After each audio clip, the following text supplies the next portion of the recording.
How's everybody doing out there? How's everybody doing out there? Let me add my other little co-host. Oop. It kept going on. So he turns off his mic and is turning off his camera right when I'm about to. You're supposed to come on. Hey Jay, where are you? You there, bud? Well, anyway, how is everybody? Oh, hey Jay, see you unmuted, but I don't hear you. Oh, hey Jay, come on, we'll go. Got someone waiting in the backstage, baby. Yo. There he is. There he is. There he is. How you doing, bud? Yeah, just got done. I didn't realize we're live already. Shit. Yeah, dude, that's why the song was playing. So let's introduce our guest of the day. The guest of the day. I hope you guys can hear me pretty well.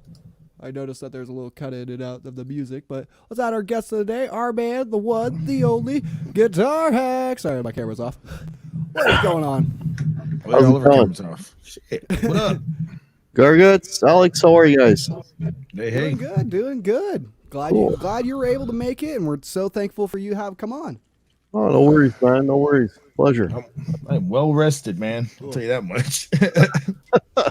Hey, let's see, we got Brian S., we got Headstock Harriman, we got Charles Green and Dwight Bailey. We got everybody rock coming on in and trickling on in. Thank you guys for stopping by. Hope you guys are doing well. Is this Guitar Hack any good? That's a good question, Brian. I don't know. The name, Zach. the clue is in the name. You saying you're a hack? That's funny. Just trying hard, man. I'm just trying at it. You know, one day I'll get used to this thing. One day. One day, one day you'll master it. Yeah. You can play that thing for 900 years and still not master it. Exactly. I think practice might help, but who would I know? I definitely don't do that. It gets you somewhere close in the vicinity. That's what it does. Get you in the ballpark. Where's my notepad? Oh, there it is. Time for me to. So, Hack, how has your week been? How is and stuff? We were supposed to get you on Sunday, but my stupid butt decided to sleep in because I was taking. Oh, no worries. I'm officially on holiday, so I got all kinds of time to kill now. Hey. So yeah. There you go. Everything's good. How about you? How was your week? My week's doing pretty good. Just finished off working for the day and stuff and for the week, so that's nice. Now I got the weekend ahead of me. Cool. What about you, AJ? How was your week? Same old shit. It's fucking blurry. It all runs together, man. Blurry? It all runs together. I'm just like, it's Tuesday, right? Oh, yeah, Tuesday, yeah. Yeah, right. Yeah, that's Tuesday. Okay. Well, Hack, welcome to our little guest show where we really just kind of talk BS about music, anything. What is going on, Janice? I see you there in the chat. And yeah, we just hang out and just, we talk. We usually have a beer or two and stuff like that and just get her on done and stuff. I just spilled my beer in my lap. Shit. Hey, Charles Green. How's it going? Dwight, Brian S. How you doing? Headstock Harem was in here earlier. Headstock. Oh, yeah. How's it going? All the normal guitar freaks around here. Cool. Awesome. But yeah, no. So usually what we do is we have a couple interview questions and stuff like that, and then usually ask about like gear, anything, the normal, right? The normal hangout stuff. So really, I gotta ask you, Hack, and stuff, saying that I'm the young guy and part of usually our group and stuff of our friends. What really got you into guitar? What really made you push yourself and actually start playing the guitar? When I was a kid, like, I don't know, like 11 years old, like a lot of kids at that age that are my age, it was Kiss. Right. We saw that. We thought that was just the coolest shit on the planet. And then, I thought, geez, man, it'd be real cool to know how to make those sounds. And Hack is gassing for a Floyd Rose. I've had a Floyd Rose. I've had two of them, actually. But yeah, that was it. And then just, trying to trying to learn how to play, and Mhm. and you know, had to teach myself, and couldn't get a guitar. I mean, that was the usual thing, right? Couldn't get a guitar, zero support. So it's like, You don't it's have the same stuff as nowadays with YouTube and stuff like no, that. there's none You of got that, to go man. right There's off none the of that. CD or stuff. Yeah. I mean, even getting a guitar, it's like, I had a buddy at the time, and we were talking, and he had an older sister, and she had this acoustic guitar in the closet that nobody played, and I asked to Okay. borrow it. And I had that thing for a year, and the strings were like an inch off the fretboard.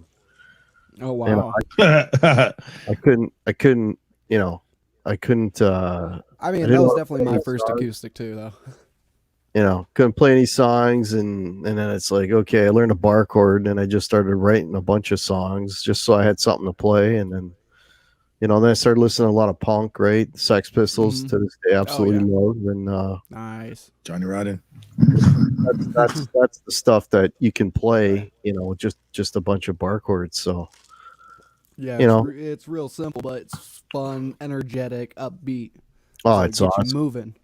It's still one of my favorite records of all time. Never mind the Bullocks, man. Yeah, Good one. That was a good one. yeah, that was Now about it. it's uh yeah, and then with that I had another like question that went along with it. It's usually like, so you taught yourself how to play and stuff. Yeah. Have you taken any lessons throughout any of your lifetime? The funny part is when I finally, when I could afford to get lessons, pay for my own lessons, I was already playing professionally, and Mm-hmm. I was already playing for, Okay. every weekend, making money. And then it was like, just trying to learn a little bit more so that I could do more on the guitar. So it wasn't like I'm coming in Right. like totally cold. It's like, here, I want to basically learn how to solo, right? And be better at it Okay. instead of just playing because I bought books and stuff and pentatonics. It's like, I want to do more, right? I want to, I want to know what like guys like Satriani are doing, and everybody at the time, the It's kind key, of like the, it's like the the, stage I'm right at right now. yeah, yeah. At that time, like it was all about, it was like the modes, got to learn the modes. The modes, that was the thing, right? So Mm-hmm. I went to a Yeah. guy for Oh lessons, yeah. and he, showed me how to kind of break down progressions, learn about things like keys, and then what the possibilities were. But that was Okay. also short lived. I That's only did awesome that though. for four. I don't think it went like 4 or 5 times, and yeah, that was it. So like, Okay. 99.9% is self taught.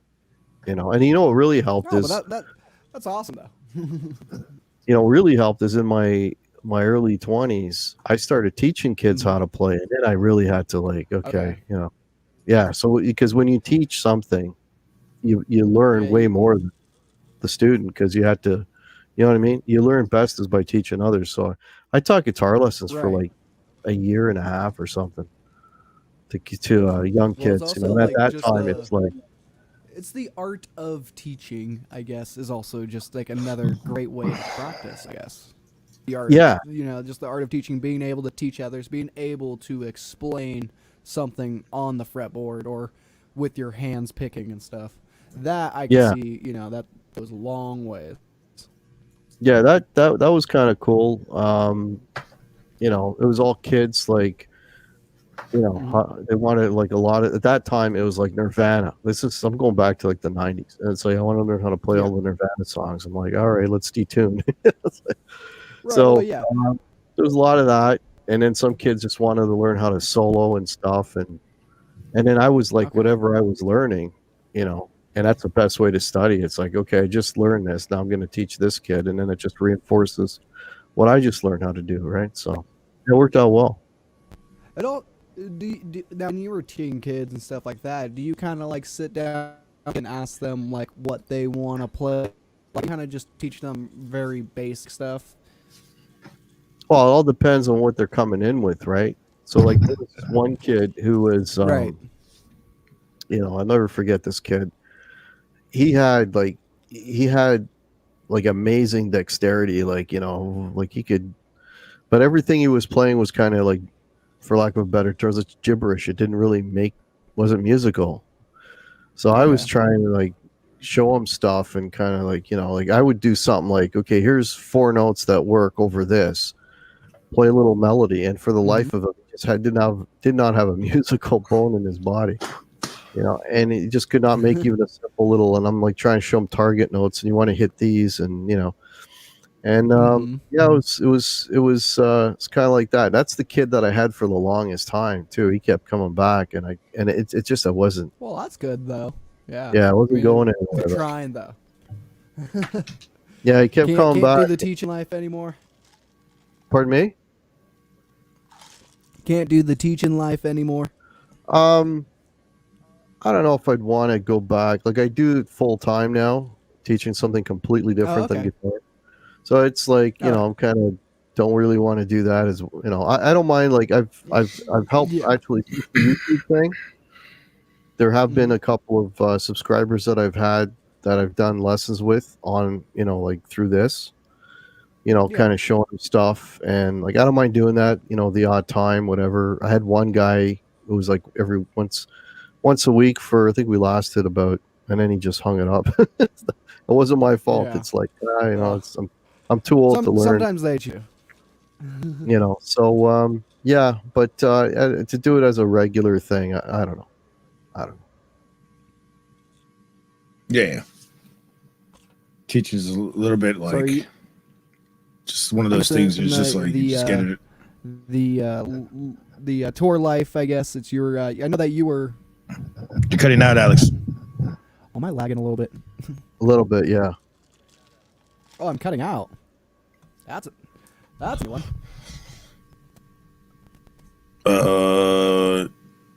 Turn off your camera for a second. Maybe it'll check all my connections.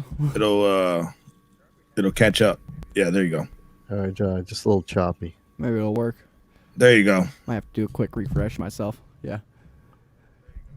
Does that sound a little bit better? I think it's just when the camera's on right now, it's just like too much bandwidth. Yeah. Too much bandwidth going on. Yeah, just my area right now. We did just have one of the more recent like lockdown, stay-at-home orders, so everyone's home on the internet right now. Yeah. Oh, that's right. Y'all are stuck at home. So, Hack, you're right. Yeah. So I know that you were a touring guy. You were doing stuff for. Was that a cover band or kind of like a wedding band that you were working with? Yeah, like in the early 90s, not so much touring. I mean, we'd just play around like my province, Ontario. Yeah. Which is like my province is like your state. Well, still, you're playing at different bars, an hour or two away. Yeah. Yeah, we played a ton. Holy shit. Like every weekend. A lot of times it was 2, 3, 4-nighters, and it was everywhere. We did go to California, actually. I did play in California one time, and yeah, it wasn't an originals band. It was sort of like we were playing parties, dances, and we were playing all these basically clubs and stuff, and just entertaining people and getting them up and dancing, and I bet you had Was that the same band you were? Wait, what was that, Alex? I was asking if that was the same band you were like doing stuff with recently. No. That I'm going back to the early 90s. That's when I was. Okay. This is when he's he had all these groupies on his left and to his right. Not quite. I would. But it was like every weekend. It was almost like a side business, because it was just every week was moving gear from one place to the next. The rehearsing was rare because we'd usually end up meeting midweek to move the stuff to the new place. Yeah, a lot of we did some recording. We had we were selling like cassettes and stuff. We actually got a little bit of radio play too, which is kind of cool. With an original or cover? No, all cover stuff. All cover. Wow. But we would do like our own versions of things. I used to do like a lot of arrangements back then and stuff, and change it up a little bit. Pardon me? That's awesome. Would you ever change up the covers a little bit? Oh yeah. We change them up, and then we used to do a lot of these medleys too. That I used to come up with these progressions and go from one song into the next, and people would dig that. And We Oh yeah, like a good like DJ mix, like you know what I'm saying, like it's Yeah. very smooth in a transition. but but we would like doing it live and stuff, and people got a kick out of that. And Yeah, it was a lot like that's what I tried writing for my first band and stuff. It was one of those type of medleys with like 4 different songs, but one song. yeah, yeah, yeah. No, the original stuff. I'm putting out a lot of originals now. I got 4 songs Yeah. up they're on everything now. They're on Spotify, Amazon Music, iTunes, Apple Music, everything. And I'm Now, gonna are you be using DistroKid? I did the DistroKid thing, and I got I'm gonna be doing. I'll be recording 2 more next week. So Yeah, damn, that's awesome. badass. yeah. Cat groupie doesn't sound that. Yeah, I was also gonna ask like how that because I've been seeing and listening to all the original music you've been posting and stuff, and just it's been good stuff. I've been really enjoying it. Like, I was gonna ask how it's going and stuff like that. What are really like the plans with that? I see that you're posting maybe a single or 2 a week or something like that. Do you plan on like compiling them together for an album or just keep coming out with singles? Goal. That's the goal. I want to have like at least an album's worth of stuff, but I'm putting out one song at a time, because the problem with recording for me is I'm not set up for it really here. I mean, I can do stuff like, and I have in the past, like, people will send me tracks and they'll say, "Can you put a solo on this?" Like, I can do that, right? Right. That's what I was gonna ask if you're doing it there. Yeah, I can do that kind of stuff. But I mean, when I record where I need like bass and drums and like a good, real full blown production, Right. I rely on. I've got a younger brother who is a like fucking phenomenal musician. Not because he's my brother, he just is, and he's got all the shit. And so whenever he's got time, I go over there. But I'm telling you, man, it's like I'm on the clock, awesome. man. It's like, well, yeah, we knock these things out like 3 hours time. Song is done, signed, sealed, and delivered. Like it's bang, bang, bang. I go in, I got all my parts. All worked out, and I always leave first take. Yeah, the solos though, those I always leave space for improv, right? So when I'll go over there, I'll have like all these worked out parts, and then I'll leave like a couple of spots where I just like off the top of my head, and we'll record like 3 or 4 of them, and then just that's the best one, throw that one. That's about it. So yeah, it's all instrumental stuff, but I got a vocal song that I'll be doing. I'm actually gonna I do sing with one of my bands. So I'm going to be trying to do a vocal on one of the 2 coming up, and one is a vocal and another instrumental. So sweet. Yeah. Well, I'm going to be working on some music here soon. Hey, we got Will Starr in the house. How's it going, Will? But I'm going to be working on some music here where I have been, and I'll produce and post a song here and there, like that Ocean Surf song that I just came out with. But that was just like me messing around. It really wasn't like, all right, here's a song and stuff. It was only like a minute and 20 seconds, I think. Yeah. Getting out your ideas is just as good as nowadays. I just needed to get it out. I was just like, okay, if I don't have this out, I'll forget it, and that's what I don't want to do. What I started doing, and actually, and I never did this before, and I always heard people talking about it, and I just. Of the 4 songs that I just put out, 2 of them were like this, where I'm just sitting having a cigar and I'll get a riff in my head and I'll just sing it into the phone. Oh, there you go. And then I'll, when I'm sitting down with the guitar, I'll transcribe it to the guitar. And I'm telling you, man, that works like a charm. Like if you hear music in your head, I never thought about that. Yeah. If you haven't got an instrument, just sing it into a phone or voice recorder, whatever you got, and then go back to it. Like the one that I'm doing next week, I got this really doomy Sabbath riff that just I'm sitting there and I'm like, this fucking riff popped into my head. I'm like, that's fucking really cool. Oh yeah. It to the phone, and then I made a song around it. So yeah, it works like a charm. Yeah, I was really sometimes when you're like trying to go to sleep and stuff, you just fucking all of a sudden all these. Hang on a second. Okay, let me. I'll be right back, guys. Yeah, no worries. Ooh. No, yeah. I think his but- dog was Yeah, barking. no, that's super awesome. All right, gotta go run and pick up a couple pizzas. Brian S. got to. Catch you boys in Damn. flip flop.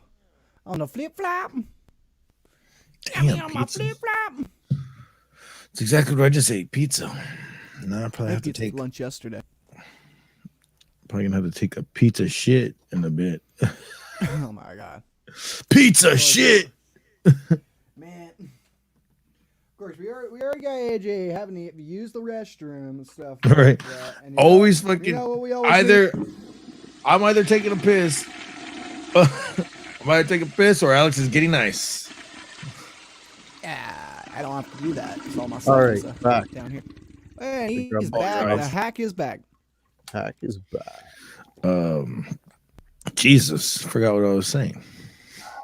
Yeah, originals is cool, man. It's you know what I really like about it doing originals is you never know what's gonna come out, right? Really, yeah. You know what I mean? Now- like you can yeah, you and can then be are you- And you're not like a person's like set down to like one type of music. Right?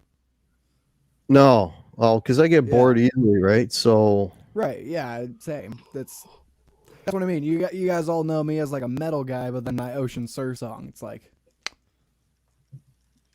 yeah, you never know, right? Like I mean, I love the only music I don't really listen to at all is country, unless it's like really old school country. But Yeah, some twang, some yeah, like bluegrass, Hank Williams Jr. and stuff like that. yeah, or old country. Johnny Cash is kind of my guy. But Yeah. apart from that, like, yeah, I mean, I mean, heavy metal to a point. As long as the guy's singing, I'm okay. As soon as it starts going into, I'm like, no, I'm not interested. Cookie. But I mean, I'm old, right? So that's where my ceiling is. But sometimes I'll come up with stuff that's like classic rock stuff, like AC/DC, Zeppelin sounding stuff, and then the last one I did is about as heavy as I get, and that's a song I Escape. It came out I think 2 weeks ago. Yeah. That's about the heaviest I get. I love Black Sabbath, so I'll be doing like a Sabbathy kind of song next. You never know what's going to come out, right? And then I like Yeah. doing melodic acoustic stuff. That's what I'm working on for next week. So yeah. Sweet. Nice. Dude, that'd be really cool. Acoustics. how- yeah. How are you doing up there in Canada? Canada. Canada? Canada. But the area with the whole pandemic going on. Oh, it's well, I live in the highest population density of the country, right? So Okay. I live in Toronto, like Toronto and the greater Okay, Toronto yeah. area, like there's like 10 million people here. Yeah. So it's we're right now we're in lockdown, and we're gonna go. I think they just extended it right through into January as well. Yeah. So- mine's until New Year's Eve. Yeah. So so you know what it's like, right? You can't. I mean, I can't go check out music stores. I We can't. got Bodark and Eddie in the house. What up, guys? Hey guys. Yeah. So they don't want you going anywhere but to buy groceries and go to your job Right. and all that kind of thing. So it's kind of Nice. shitty right now. I actually I needed some picks, so I ordered picks now it's instead of me right. just going buying picks. No Yeah. shit. Back to Davos. So actually, I should show you these picks, man. ooh, what picks you rocking? If you haven't tried these, man, these are like the Ooh, best are the freaking Dava? picks in the world. Oh yeah, the Dava picks. Yeah. Oh, yeah. So I just Grips on ordered them. 2 I really more wanna packs try of 'em. these. And then because somebody was asking me, well, what's the thickness on them, and I don't really know because it doesn't matter. Because with these picks, That's the if one you that want you it can to be hold. rigid, you just pinch them like Yeah. that. You want them to move a little bit, you pull it out. So like when you're playing guitar, you're Uh-huh. adjusting the tension of the pick on the fly. Wait, what? Ooh. So it kind You of know, gives you and they got it's the a little rubber bit of a grips different on 'em. tone. Yeah. And the rubber, Yeah. because when I gig, I'd be, if it doesn't have like a good grip on it, I'll probably drop it or it'll spin in my hand. And these Yeah. ones, man, they don't do that. See, You know, I'm so- rocking. I'm rocking. Well, just for one of them, but my main pick right The now Gravity? that I'm rocking. Yep, Gravity, but it's a 4. Oh man, It's a he's 4. saw wood. Oh yeah, it's Yeah, yeah. See, I, you know what? In all the years of playing, man, I've gone through so many different sizes and shapes. I had Mhm. picks like that, like really super thick, and they Mhm. just had like a little bit. They were a little bit shallow, so you can pinch it. hmm I still have some these big honking. I think they're 2 mil or 3 mil. They're fucking ridiculous big. Well, It's that's funny, what I I got my actually Gravity pick right usually use. That's what I usually use is actually a 2 mil. Yeah. It's the Ernie Ball Prodigy picks and stuff, Mm-hmm. but it's with these picks. It's kind of like with the same with the Gravity pick. It's got the bevel kind of on the sides.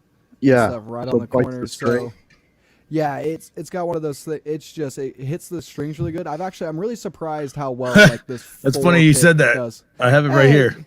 Yeah, didn't I give you that? We got a bunch of these at NAM for free. Yeah. Okay. Yeah.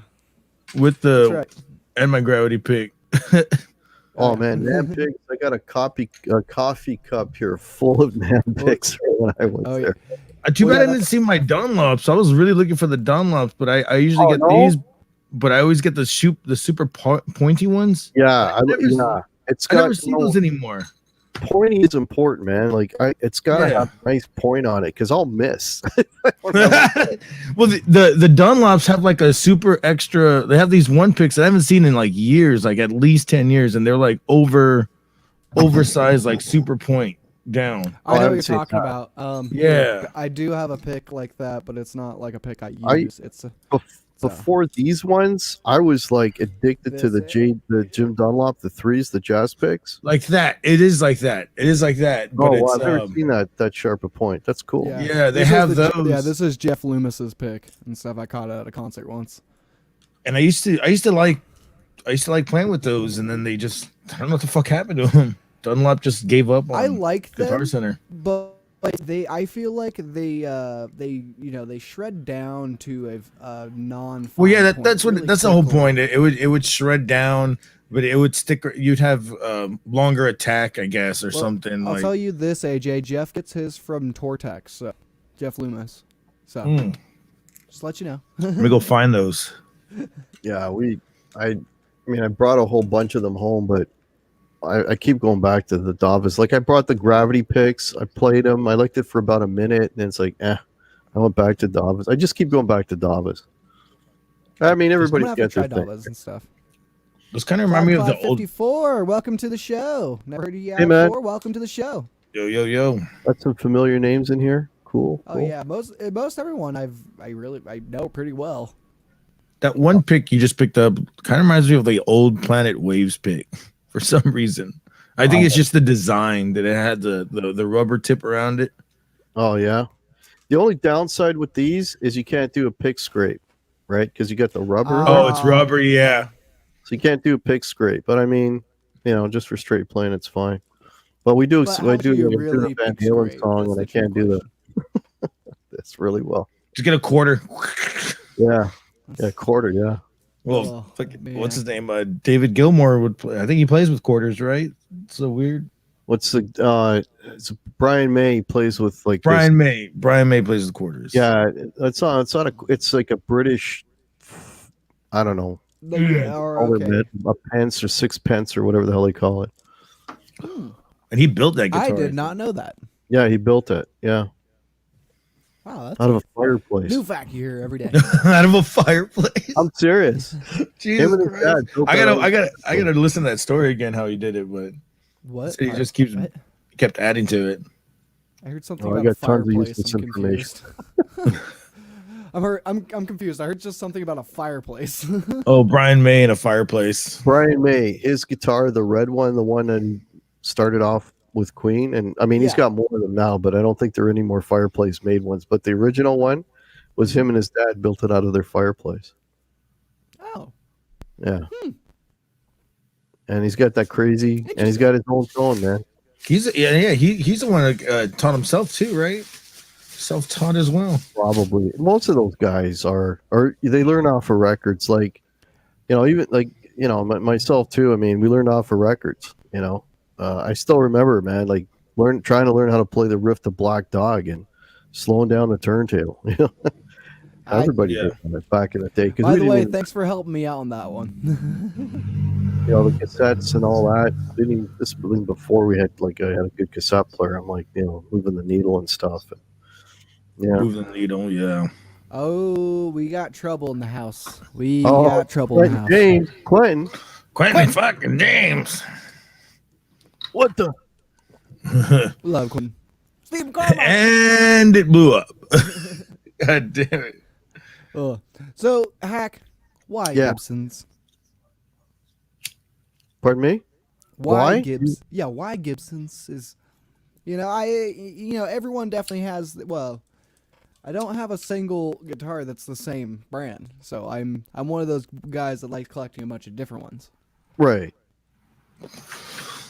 Well, So, I mean, it's two guys, right? The first one, you know, is Ace Frehley from Kiss because that's like my first guy, and to this day, I'm told that I sound like when I play, even though I don't try. It's just I've been listening to him since I was 10 years old. But then the more importantly is the second guy, and that's Jimmy Page. okay. And yeah, Jimmy Page, like my heroes played Les Pauls, and man, nothing sounds like a Les Paul guitar. Nothing Okay. sounds like a Les Paul guitar. Right. You know, and yeah. and I've got right now I'm running 5 of them, Mm-hmm. and I tell you, if I plug them in one back to back, and I've done this, I did a video on this, and I went through all of them. Mm-hmm. They all sound different, but they all sound like Les Pauls. You know, so that's kind of like home base for me. Some guys are like Strat guy.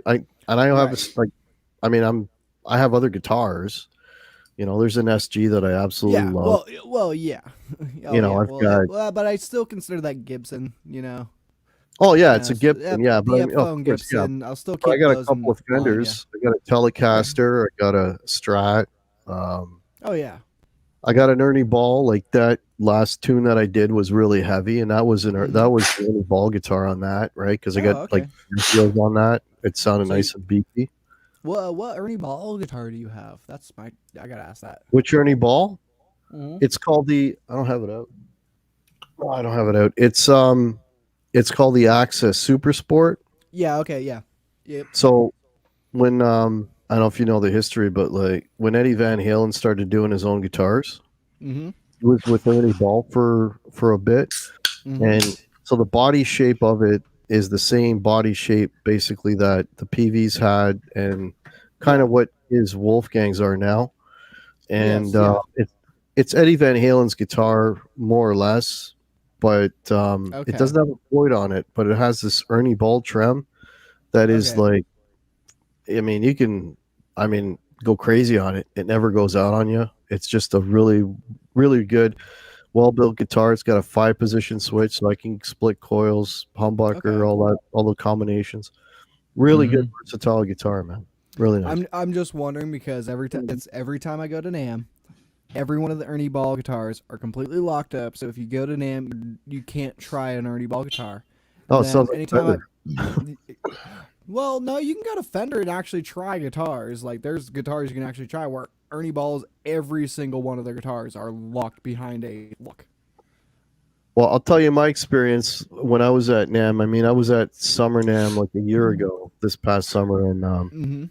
we walked into the Fender booth, and anything that was, you know, like standard or whatever, that Mm-hmm. couldn't touch that. They let you grab like a Ventura or whatever. Yeah, You know, the standard stuff. or But if you want to touch the nice stuff, no, you can't yeah, touch that. and then there's no amp, there's nothing there, so it's not like, and there's no chairs, like there's nothing there to invite you to, hey, you sit know, I down and want chill. to sit down and play this. Yeah, trust me, the Winter NAMM Fender booth, it's just basically a lot bigger. What again? I don't remember really amps. When I really went into the Fender booth, because when I go into Fender stuff, I'm not actually looking at their guitars and stuff. I'm actually looking at basses and stuff because that's where my love of Fender comes from. Because Right. I did start off, I started off on guitar, but I technically started off on bass and stuff. Like I bought a guitar first, and my family got us a guitar first. But I actually learned how to place for my school jazz band. So Oh, cool. I had Yeah. to do that, and then it was after my first bass broke, my uncle ended up selling us the bass that I have right here. It's just right here, and it's my Fender jazz bass, fretless jazz bass that I've had for now almost 10 years. Yeah, cool. And it's Well, the Fender booth at Summer NAMM was pretty big. They just didn't want anybody playing anything. Whereas yeah, that's weird. at the Gibson booth, which was massive, Yes, they had custom shop guitars lined up on the walls, and there were Mhm. amps and chairs for you to try them. So they would let you try the high end stuff. They let you Okay. try anything. So See, I didn't go. I was the first year I went, Gibson. That was the year Gibson didn't go. mhm. Like Gibson 2 didn't go years there ago? for that for almost like I think 2 years, right? 2 now. It was no one. They only missed the one was- year, I think. They only missed 1 year. Okay, so Think so. there was so that 1 year was the first year I went, and we didn't see Gibson. But then the next year they had like a smaller booth that was like more kind of like a normal size NAMM booth. And then this last year, as It was massive. it was just the massive stage and stuff. Has all the Kramer stuff. Has everything. Yeah, it was everything. It was their acoustics or electrics, Yeah. all the good Kramer line. Yeah, And played that was them the all, thing. man. This year I think was like a lot better, but it was so hard to try any of their stuff at NAMM because there was always someone on stage. Yeah, well, what they did, I'm sure they had the same thing there. They had amps underneath every guitar, and then with they had headphones. Yes. Yeah, That's imagine that that now with COVID, Everybody putting on headphones. Back With then, Like guitars. this is the thing. I picking actually up, hung 100 out, people picking like- up. Yeah, that's right. like I actually hung out with a a Chinese cymbal company from Wuhan and stuff. Like, yeah. That didn't help either. But yeah, no, that's why like NAMM Namdex. this year as the winter NAMM's canceled. But here's another question I usually ask: do you possibly think there will be a summer NAMM since it is a smaller event? And No. no, you don't think summer NAMM won't happen though? Winter NAMM it isn't. No,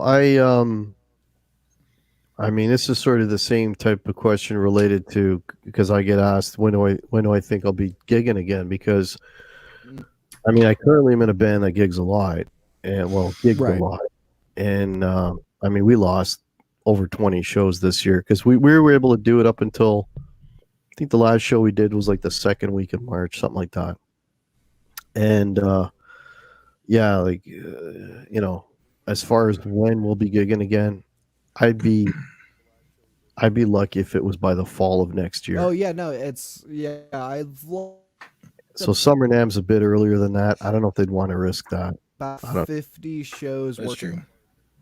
I don't think they would either because I don't think we're gonna get off the lockdown for the next. Know. It's just At my least thing. a I've year definitely again. seen conventions and stuff happen. You're cutting out, Alex. What'd you say? Conventions?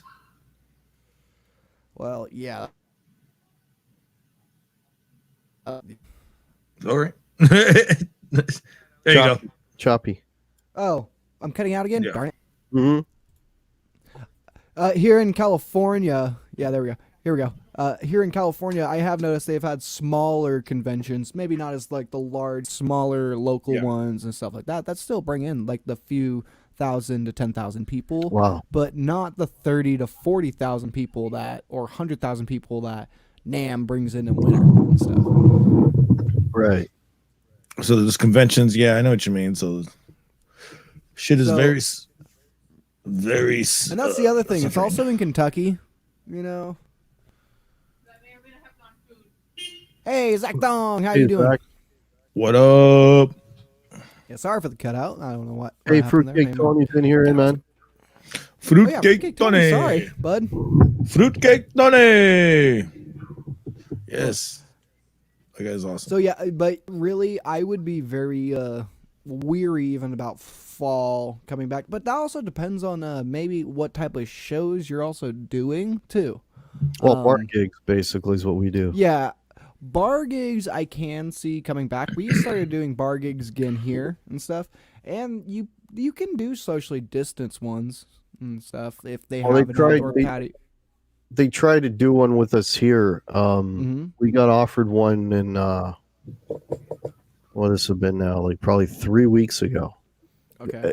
In an area outside of where I am, like an hour away, where there's less people and less stuff. And they and they were saying, okay, it's going to be social distance. Nobody's going to be able to be on the dance floor. You guys are going to be behind plexiglass, like all this shit, right? Yeah. And I've seen a lot of that shit go down though. Yeah. They have bars set up weird. It is. They have like plastic going down in the hallway. We've just been so doing weird. outdoor stuff here in my town because I've just been living in. It's been it's been summer at least lately, and stuff. And we have a few of these bars in my town since I live in like the historic gold mine towns of California. They have these like weird like bars or hotels and stuff that still have those like big windows that open and stuff that are like walkways, right? And stuff. So what they do is they set their band members in each one of the windows there, and then they'll play from there and just put a PA system out to the crowd that's sitting in the outdoor seating area and stuff. Yeah, well, in Canada, you don't have that option because you don't want to be playing outdoors after like October. Yeah. That's very true. So, after dark or October. Yeah. So it was they had us all, and then it was like this agent, and they said, okay, you guys got to sell X amount of tickets, and we sold the ticket more than the tickets they wanted us to sell in like a day because there was a lot of folks that we have a decent following at this point. Yeah. So they've been wanting to see you. And they're antsy to get out too. Yeah, exactly. And then so we're telling everybody, and then like a day or two later, they went into the lockdown, or they changed their category, whatever, and then everything got canceled. So. Refunds? Yeah, so it's it was all Eventbrite. All the tickets were bought through Eventbrite. Okay. So then they refund everybody. So it wasn't like we had to go around and pay them back. Right. So it was cool. But I see what you're saying. You never know what's going on like outside your area, or you never know what's going to happen, and things can always change. No, like they just I got a text today from someone that their area is going to go into lockdown, and so I got to get out there this weekend, do something before that happens, or I won't be able to do it. It's like it's crazy. Right. And I remember you talking about that gig we were just talking about a few weeks ago. Yeah, I was pumped, man. I was like, finally, I was actually nervous because that's when we got on Stafford's show and stuff, and then we were just hanging out over there. Yeah. I was actually funny because I hadn't gigged in so many months. I don't get nervous for shows. I just don't care. Like, hey, Edwin, and right, yeah, it's so great. Hey, Edwin, how are you? And so great. But at the end of the day, they canceled it anyway. So no, yeah, and that's like I've definitely been missing out. I've lost possibly like 50 to 50 plus shows and stuff working as a sound engineer. Oh wow! Because that's what I do. I work live sound in our one of our local. It's a bar, but it's actually changed over from being a bar into a music venue. Because during the days, it's a bar. Oh, cool. Yeah, like the other reason why I was looking forward to do this gig is they had a lot of the times, if it's smaller places, we are our own everything. So we bring our own PA, we do everything. But this place was all set up for live music. So they had a sound guy, and we're like, oh, great, know, because there's not a lot of places that I play that has a sound guy. Well, when I got this gig, I was really surprised about all of the gear these guys got. They got the Midas M32R, and they got all QSC speakers, monitors, and front mains and stuff. And so they have 4 monitors, 2 mains, 2 subwoofers, everything already plugged in. Instead of through snakes and cables, all I have to do is plug in the band through a snake on stage, and I'm mixing behind a board all night, and that's what I get paid to do. And stuff, and it's really fun. Where I went to school I've done stuff in Oakland, in Oakland, California. I've done work there where I've had to plug in that whole type of system before. Right? Yeah. Like, I mean, I'm still into old school shit. I still got the analog shit. The fucking there's no fucking. You have to have a lamp to look at your fucking levels. Oh yeah. I mean, the lamp that plugs into the board. Yeah. I remember the first time this ever happened. This is a couple of years ago.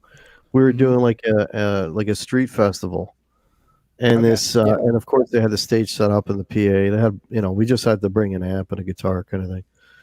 And this guy, he's standing in front of us with his iPad. I'm like, "What are you doing?" He's, "Oh, I'm doing your sound."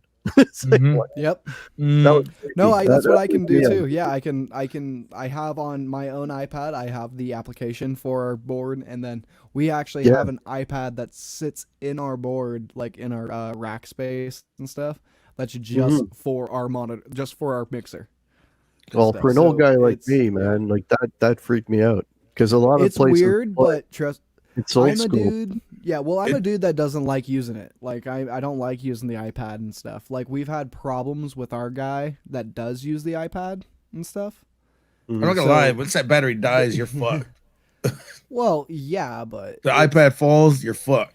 here's what I think the iPad's good for: monitor mixes. Because you're not up, if you're a sound engineer, you're not up on stage hearing what the band's hearing on their monitor mixes. So it's nice Well, to sit up there that with and- the iPad on there with the doing monitor mixes, and then go back for front of house and do that on the board. Well, I would say That's what I it's good for that too. And say if you have just for reasons you want the PA on the side instead of in the fucking far back, because you don't want fucking people running into it and shit like that.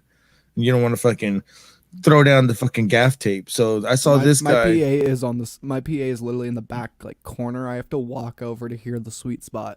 Yeah, you know what I'm saying? So this guy was walking, he was doing the PA, and he was an older dude too, and he had an iPad, and he was doing the shit, and I was like, oh fuck, he went to the sweet spot, and he was just fucking fiddling with it.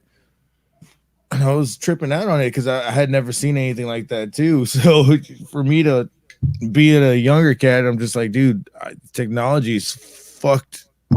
Like we've ascended so much that we're just this lazy. We're just doing it on an iPad now.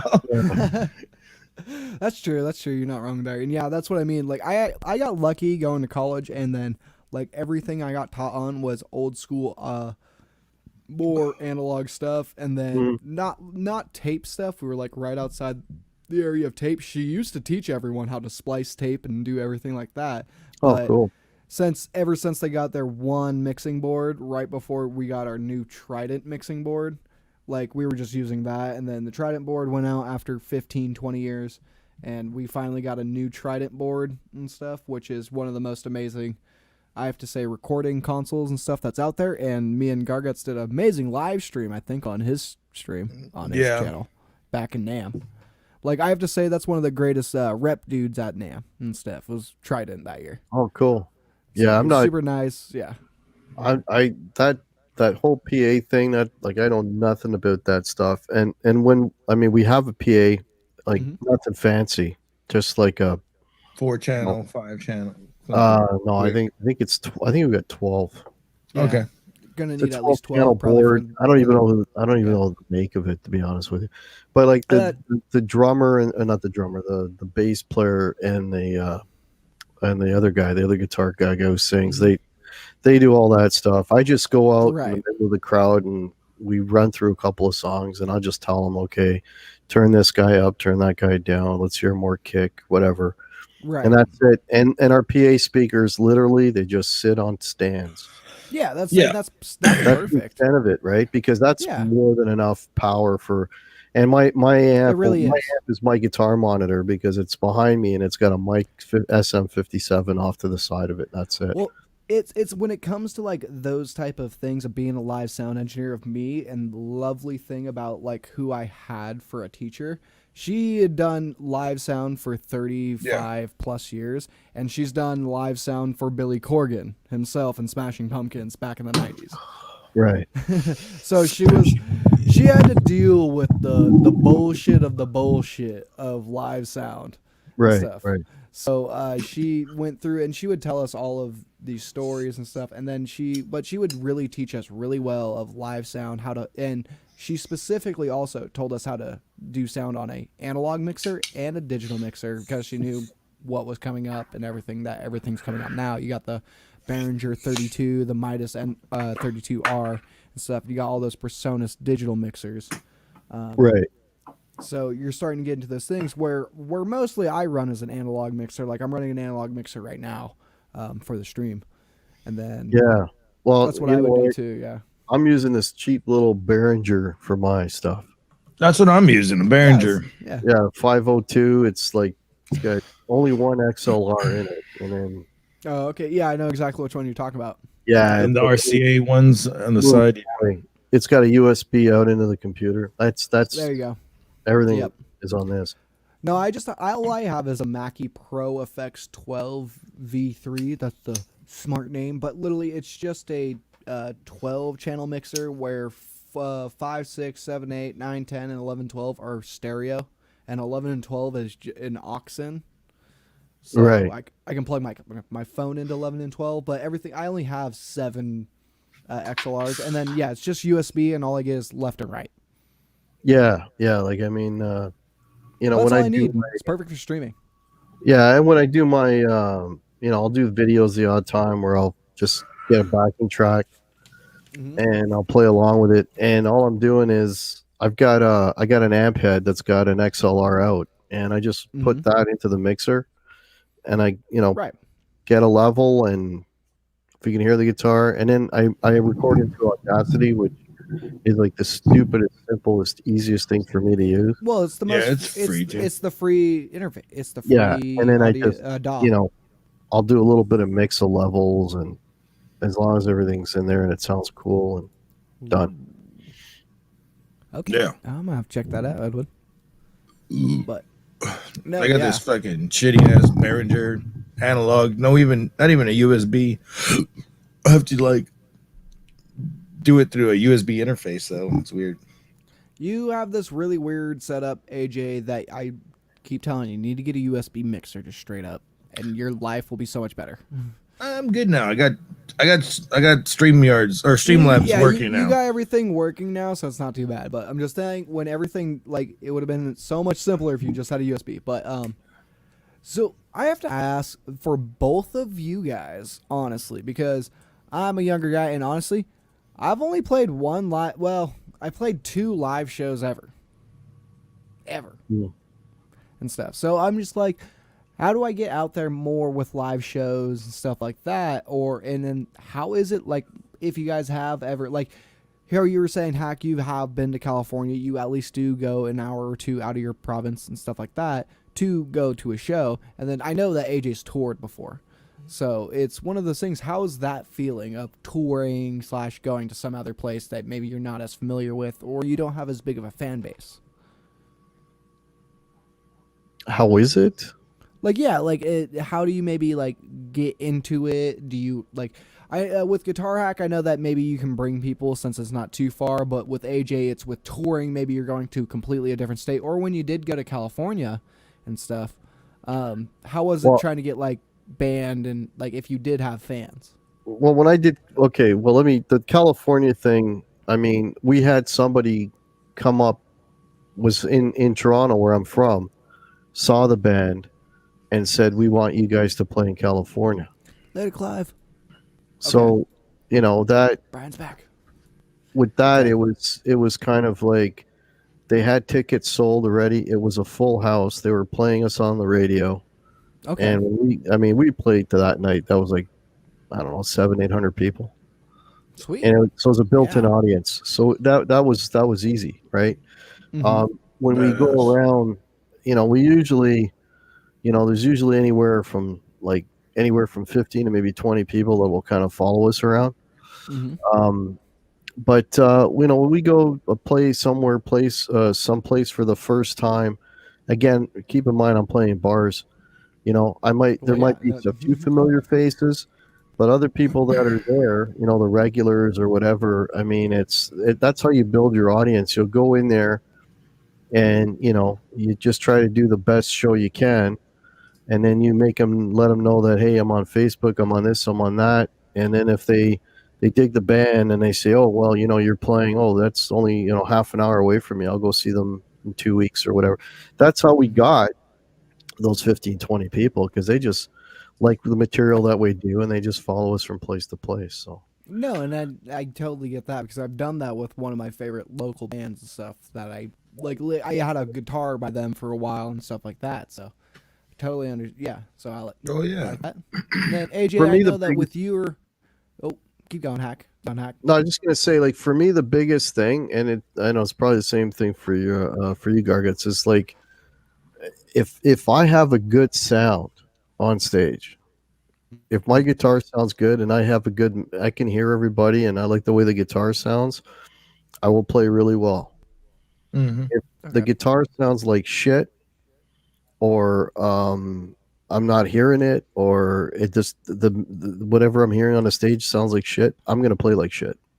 Hmm. That, that bottom of the line, that's what it is. If you have good sound on the stage, um, you'll do a good show. Okay. That's really what it's not like forget the crowds, forget all of that. It's really that's what for me. Oh, that yeah. Like, well, it's not That's like the that crucial part. part. It was more like the part of just like, how do you deal with like maybe like if you are going to like a new place, do you maybe like kind of see where you're going and stuff like that? Maybe someone scopes it out or anything like that.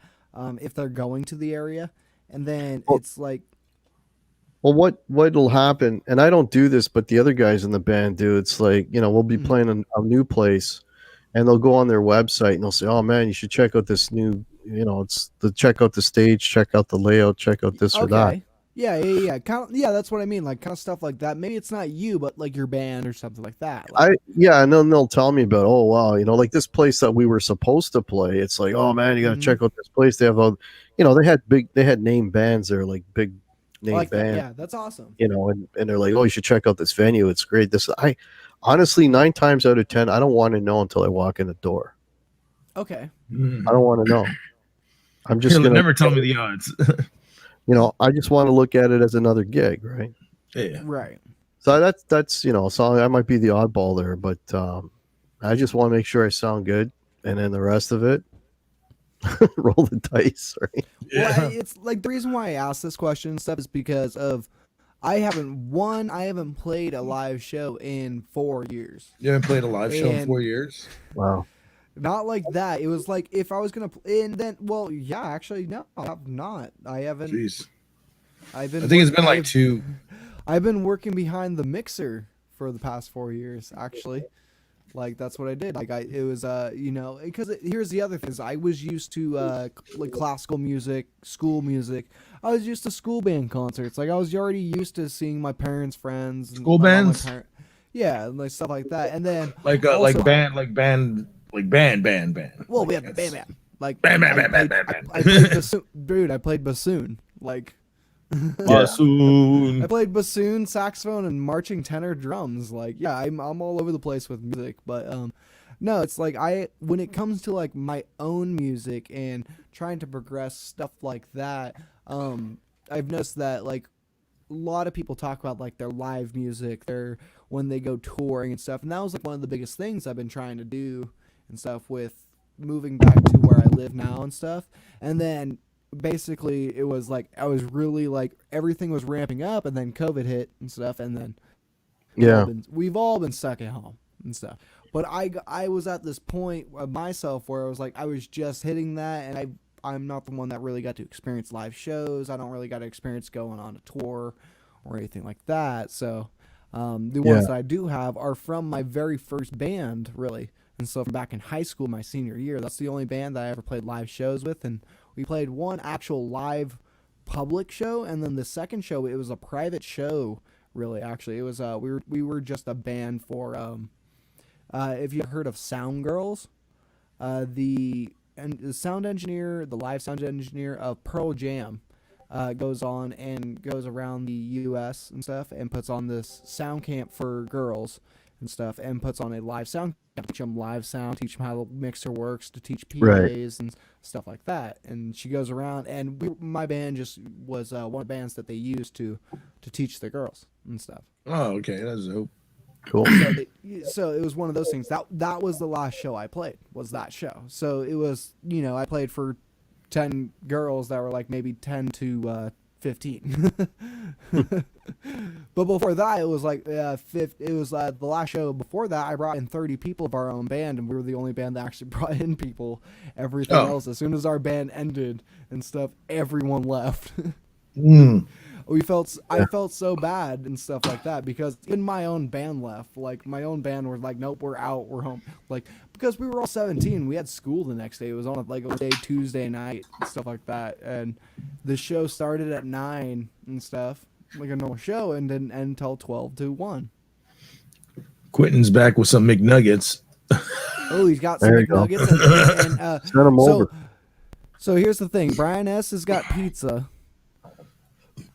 Quentin James has got McNuggets.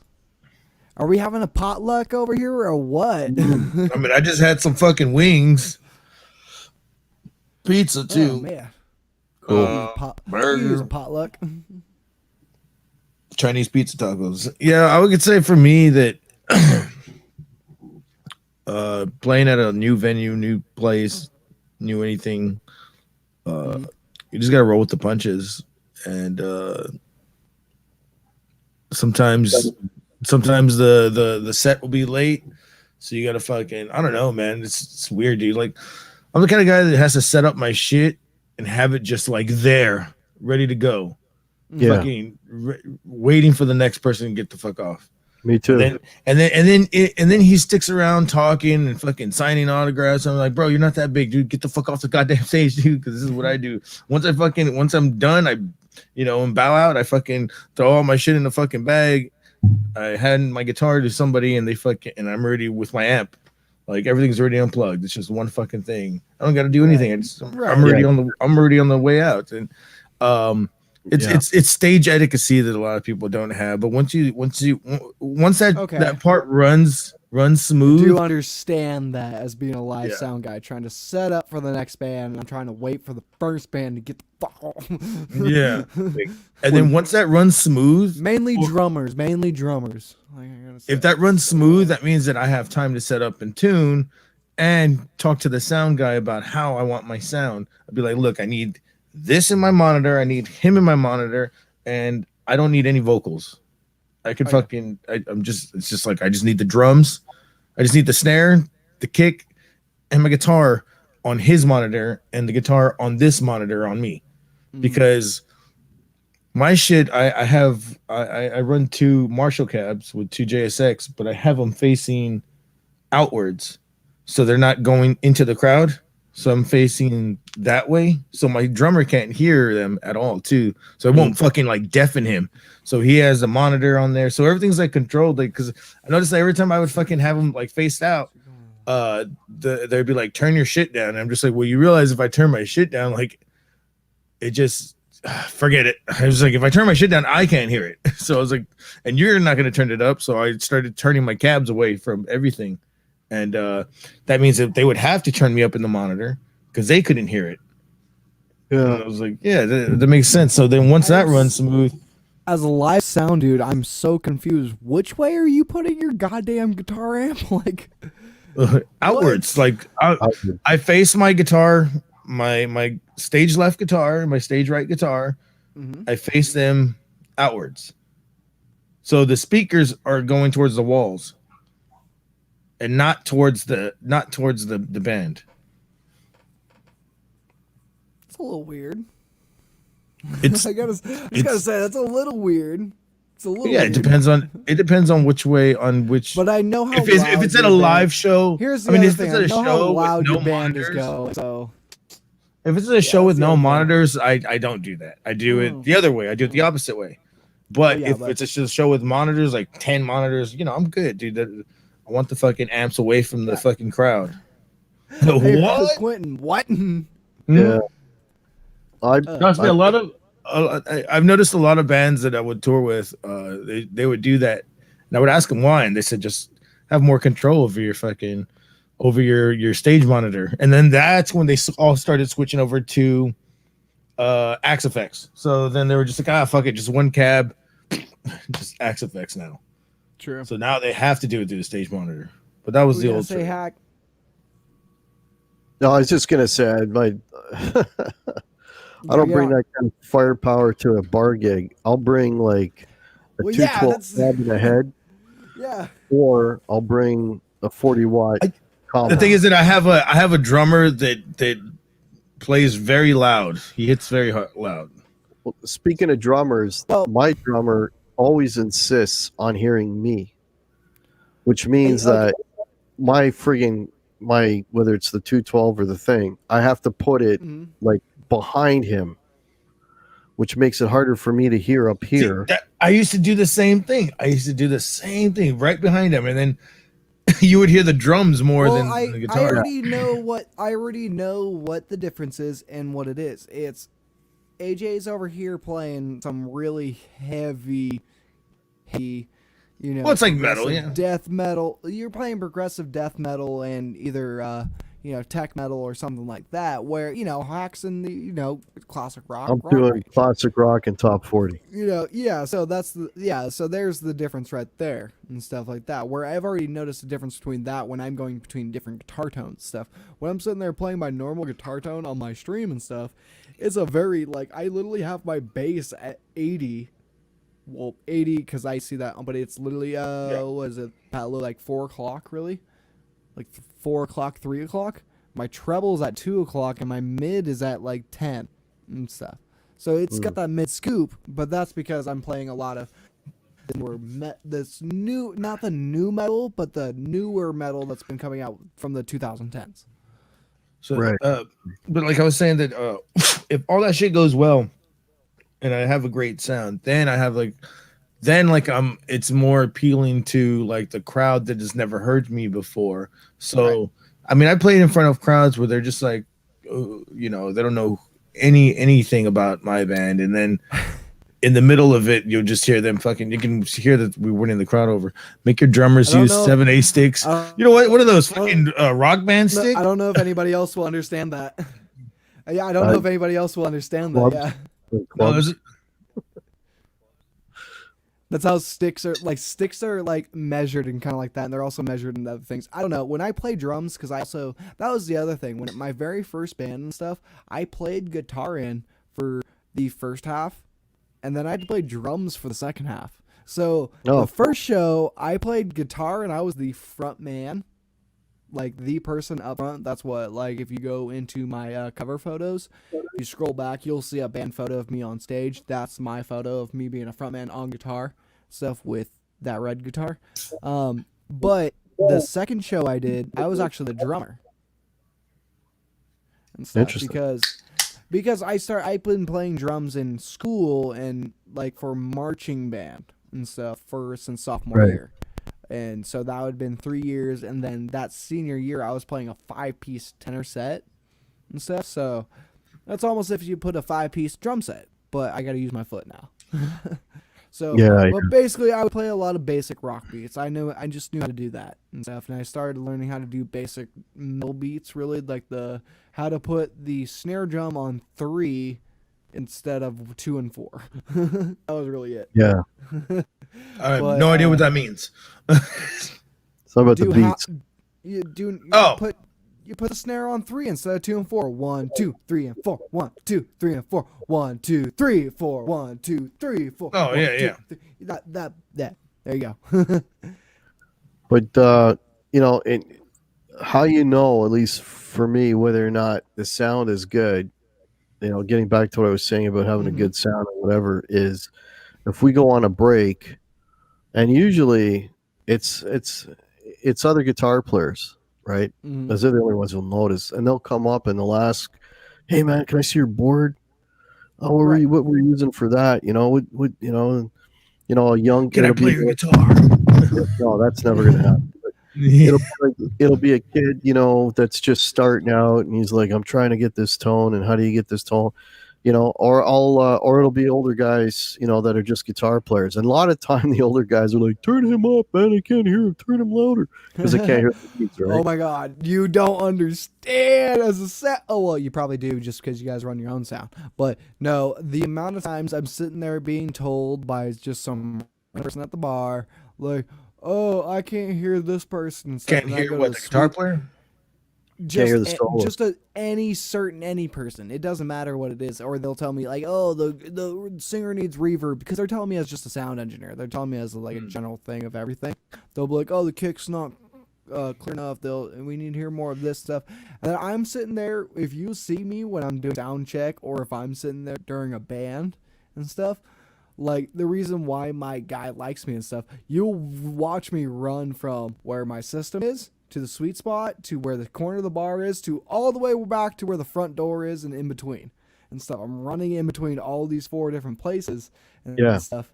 And I'm always checking how the sound is, like no matter where and stuff. Yeah. Like I don't want it where the far side of the bar is, where they're not being able, where clearly these guys are sitting there hanging out wanting to be with their friends. They don't want to be overpowered by the music. But the people sitting there right next to the stage and watching the band, they want to hear the music. So it's like, that's why I run everywhere and stuff. It's I mean, 9 times out of 10, it's our own PA. I run out in the middle of the crowd. We run through a song. Gets to a lead, I'll run up to the stage. I'll hit my lead boost and then run back to hear if I can hear myself. Now, are you running wireless? You know what? Here's the kicker. I'm the only one in the band that doesn't have a wireless.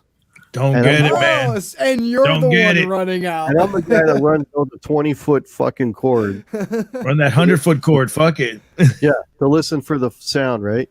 Right, yeah. And the reason I'll tell you why I don't have a wireless, because I like, these guys are, buddy, the stage, if you take 2 steps back, you're going to fall over your amp. Why the fuck do you need a wireless? It's right there. Yeah. And here's my thing. It's like every time, my thing is every time I've had a wireless, I still have my very first wireless system, which actually is like a good system for a very beginner system. But since it's been so many years, and now you got to deal with whatever bandwidth is on whatever bandwidth and stuff. Something's on my bandwidth that's cutting into my normal one, and I ended up buying one of those NUX, or the NUX. That's what it is, NUX and stuff, wireless systems. I hated that thing. Hated it so much. It did not work. I tried using it for so many different things. So, but I also bought it used from Reverb. So, well, these guys, like, and then the other thing is too, man, like, you know, we'll like be getting through the first set, and you're like, oh my fuck, my battery's dying. At the end of every fucking gig, it looks like a graveyard of fucking batteries. See, now that's just a problem with them. It's like they need to charge their batteries before it. Like if I'm using a wireless, why do you use this shit? Why do you fucking use this shit? You don't need this shit. You're playing on a tiny stage in front of like 50, 60 people. You know. Mm-hmm. Well, here's my thing. So I do, like, at my stage, I maybe would run a wireless on my stage that I work at and stuff, but that would be more just so I could have fun with like the crowd. It wouldn't be a thing of like where I'm sitting there worrying about like, okay, I need to, you know. But it's because then I would sit there and get a good wireless. Like me personally, I would probably do the same thing. Yeah. But the only personal thing, like I've seen a good wireless, is that the Line 6 relay G3, like whatever the Line 6 relay system is, that I've seen is one of the best wireless systems out there. Oh my gosh. I have to say out here, NOF Customs, welcome back, my friend. We haven't seen you in forever, and I've been watching your move here on Facebook and Instagram. Man, I hope you're doing well, and we're going to be getting you on here on a guest sometime soon and stuff. NOF Custom Guitars and stuff. Check them out on Instagram. Making badass guitars over there. That's that homie lives like far away, right? He lives in I believe, Philippines, my friend. Holy shit. NOF. Yeah, NOF was one of our first guests when me and AJ first started actually talking. That was when we had like old guests and stuff, and that's when that was a long time ago. San Francisco. This is one of the first guys and custom guitar companies that's ever talked to me and stuff, and I actually really want some of his pickups, really, and stuff, because this guy's got some killer pickups I've heard. I gotta check out his guitar again. Cool. I like his T types. I like his T types. Telecasters? Telecasters. Yes. I'm one of those guys that's like, oh, it's not Fender, it's not No, I just want to be nice too. So going back to the whole fucking sound shit. Yeah, dude, I would definitely have Yorick fun. I'd be at the Yorick. Don't fall for it. Don't say the name. uh, Well, I did, I would but definitely- it sounded like nothing to me because I definitely know I pronounced it wrong from what it was supposed to be. Well, then, just walk away. So that's what I mean. I know I pronounced it wrong from what it was it's like, supposed to yeah. be, but He probably what? was out on a live Hack, chat. you'll have to text me in the private chat what that's supposed to be. what? He suckered me into that on a live chat like Oh. a year ago, and he's still trying to do it. Yeah, that's what I mean. You gotta remember, I do Only speak one, a couple brother. different languages, so I'm gonna look at different things like that differently. Yeah. So like I was saying, with the wireless system, yeah, I would probably have more fun with the crowd. Probably more fun at the bar though, while I'm playing. And I've done this before with a long cord. Gone to the bar and bought fucking drinks while I was playing a riff because I could play the riff on one hand. And I just chugged the beer while I was playing that riff because it's a minute long, and I was just like, this will be good entertainment. Oh, like we played this one gig. I remember this was a long time ago, Mhm. and I don't know. I can't remember who, but somebody in the crowd really liked the band for whatever reason, and they just kept fucking sending us shots, Oh, Like- that sounds like every person in my bars in my local town. so- trays of fucking Yeah. shots, right? And it's like, You're and like, it was, like I, This is you know, you're like, I'm not paying for this, right? yeah. Like I can This drink is pretty coming. good. I can drink pretty good, but the guy who sings with us, who's like fucking 6 times as big as me, that guy's the smell of alcohol and he's fucking hammered, right? It's like he'll have one beer like that and he's like already getting loopy. I'm like, like Wow. so I was drinking his shot too, right? So, Right. but yeah, it was. You know what? The thing is, you can't do that shit now, man, because when we're leaving that bar, there's a fucking cops just waiting to nail people coming out of the bar, you know. So No, Oh yeah, dude, I hate that shit. Fucking speedy bird traps or whatever. you know, they're like, DUI traps. it's party night, Dude, you know. see, yeah, that's the thing. I live in this little tiny town in California. Stuff. I don't have to deal with that as much. But coming from where my work is, it's a little bit harder. It is definitely like a little bit longer of a ways than what I'm used to and stuff. Yeah. But it's really easy. Like me personally, I know all the back roads, but I don't have a license and I don't drive, so I always have a designated driver.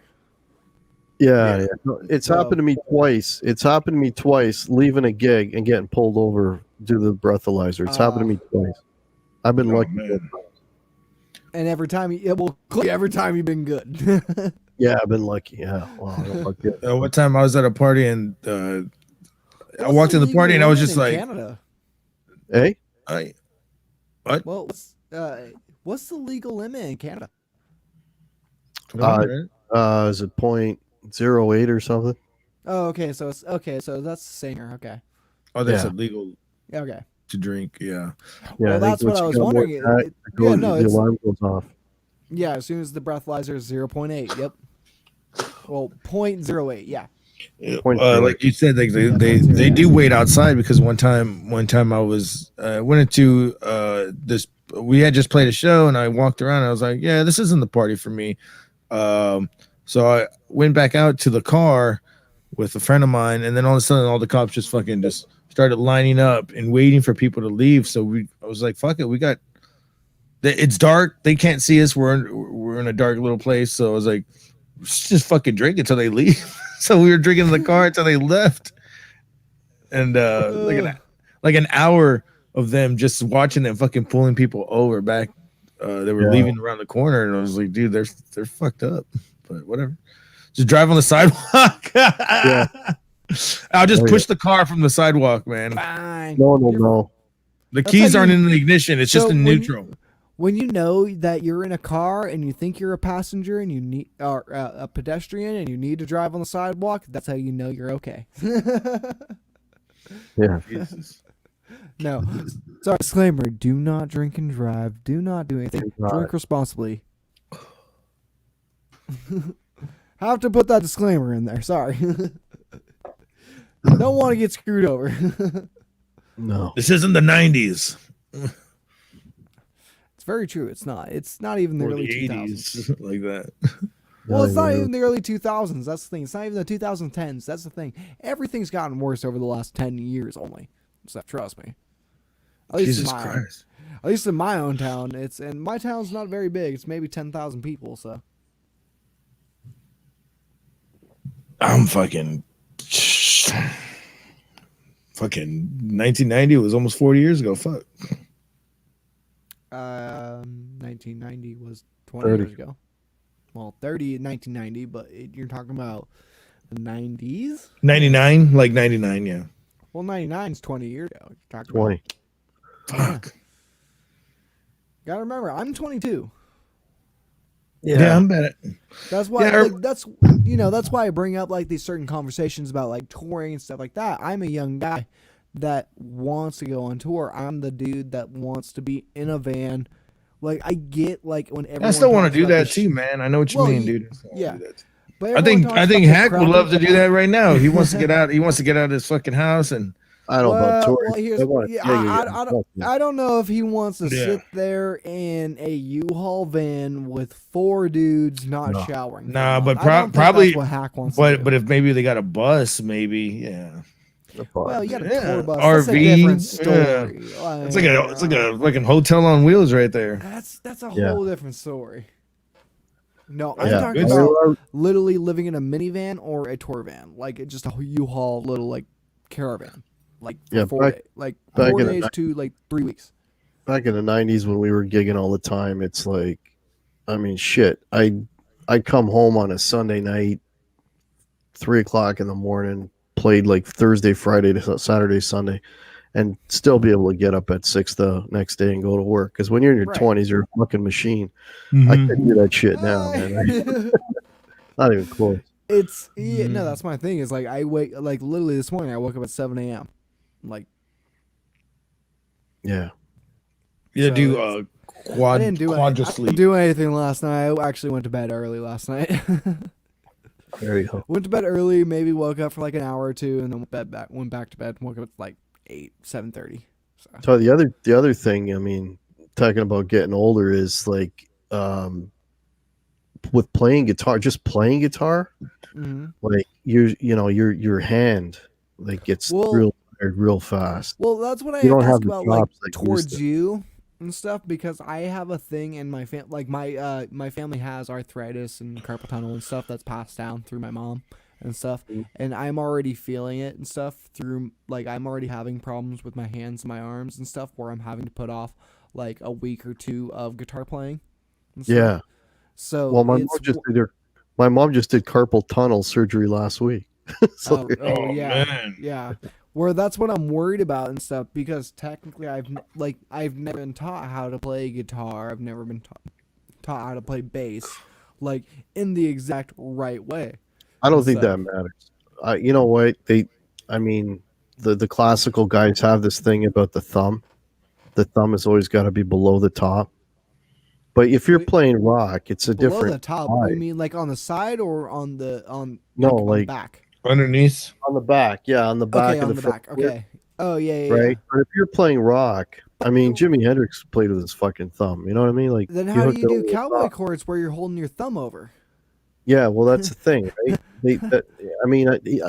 You can't do that to play rock. Your Yeah, thumb's gonna move up and down, right? You know, so I'd just say just move that wrist accordingly and you'll be fine. yeah, Well, that's what I've exactly. noticed. But what I have noticed, and Roll stuff that like wrist. Well, here's what I think. There is a thing that I have noticed, and stuff is when I do play, is what I'll do is I'll overcorrect going like this and stuff and bending maybe too much, because I used to be a person that didn't have multiple of my chairs I used to sit in didn't have the arms that moved and stuff, and I had never really played in a guitar stool or something like that stuff. Yeah. So I always had, if I had to like move my elbow and stuff, you always have to, you see how my hand is and stuff. You have to creak your hand over like how it is right here. Yeah, and I always have this pain, something like this right here. Well, that's because you play. Do you? And this is for both of y'all. Do y'all play laying your guitar down on your lap or putting it in between your legs? See, that's so. Are you playing classical or rock? So are you playing sideways more, or are you playing classical like this? Yeah, Because because yeah. I usually put it on my leg. Well, I mean, It's rock. I'm playing rock down here. Gotta Yeah, cut- I'm playing. cut. So here's the thing. Are you putting on your left leg or are you putting on your right leg? I always put everything when I'm playing guitar. I always put it on my left leg, like play it in Left between. leg in the middle of your lap, Because right? I can reach a lot. I can reach Watch stuff how Hack's faster. playing right now. That's how I play too. You see, and I've noticed that was the difference with reaching certain here's the thing. things and hand positions. So here's classical. Yeah, here's classical in between and stuff, in between my lap and stuff. Like I can play it sitting here going like this and stuff. But if I'm sitting here and stuff, and most of my times my live streams and everything, I'm just like Hack, how he put it on his leg and stuff. See how you can only see my neck? That's because it's on my right leg right here and stuff. Yeah, it's on the right leg. Yeah. That's crazy. And that's another position that I people need to realize that.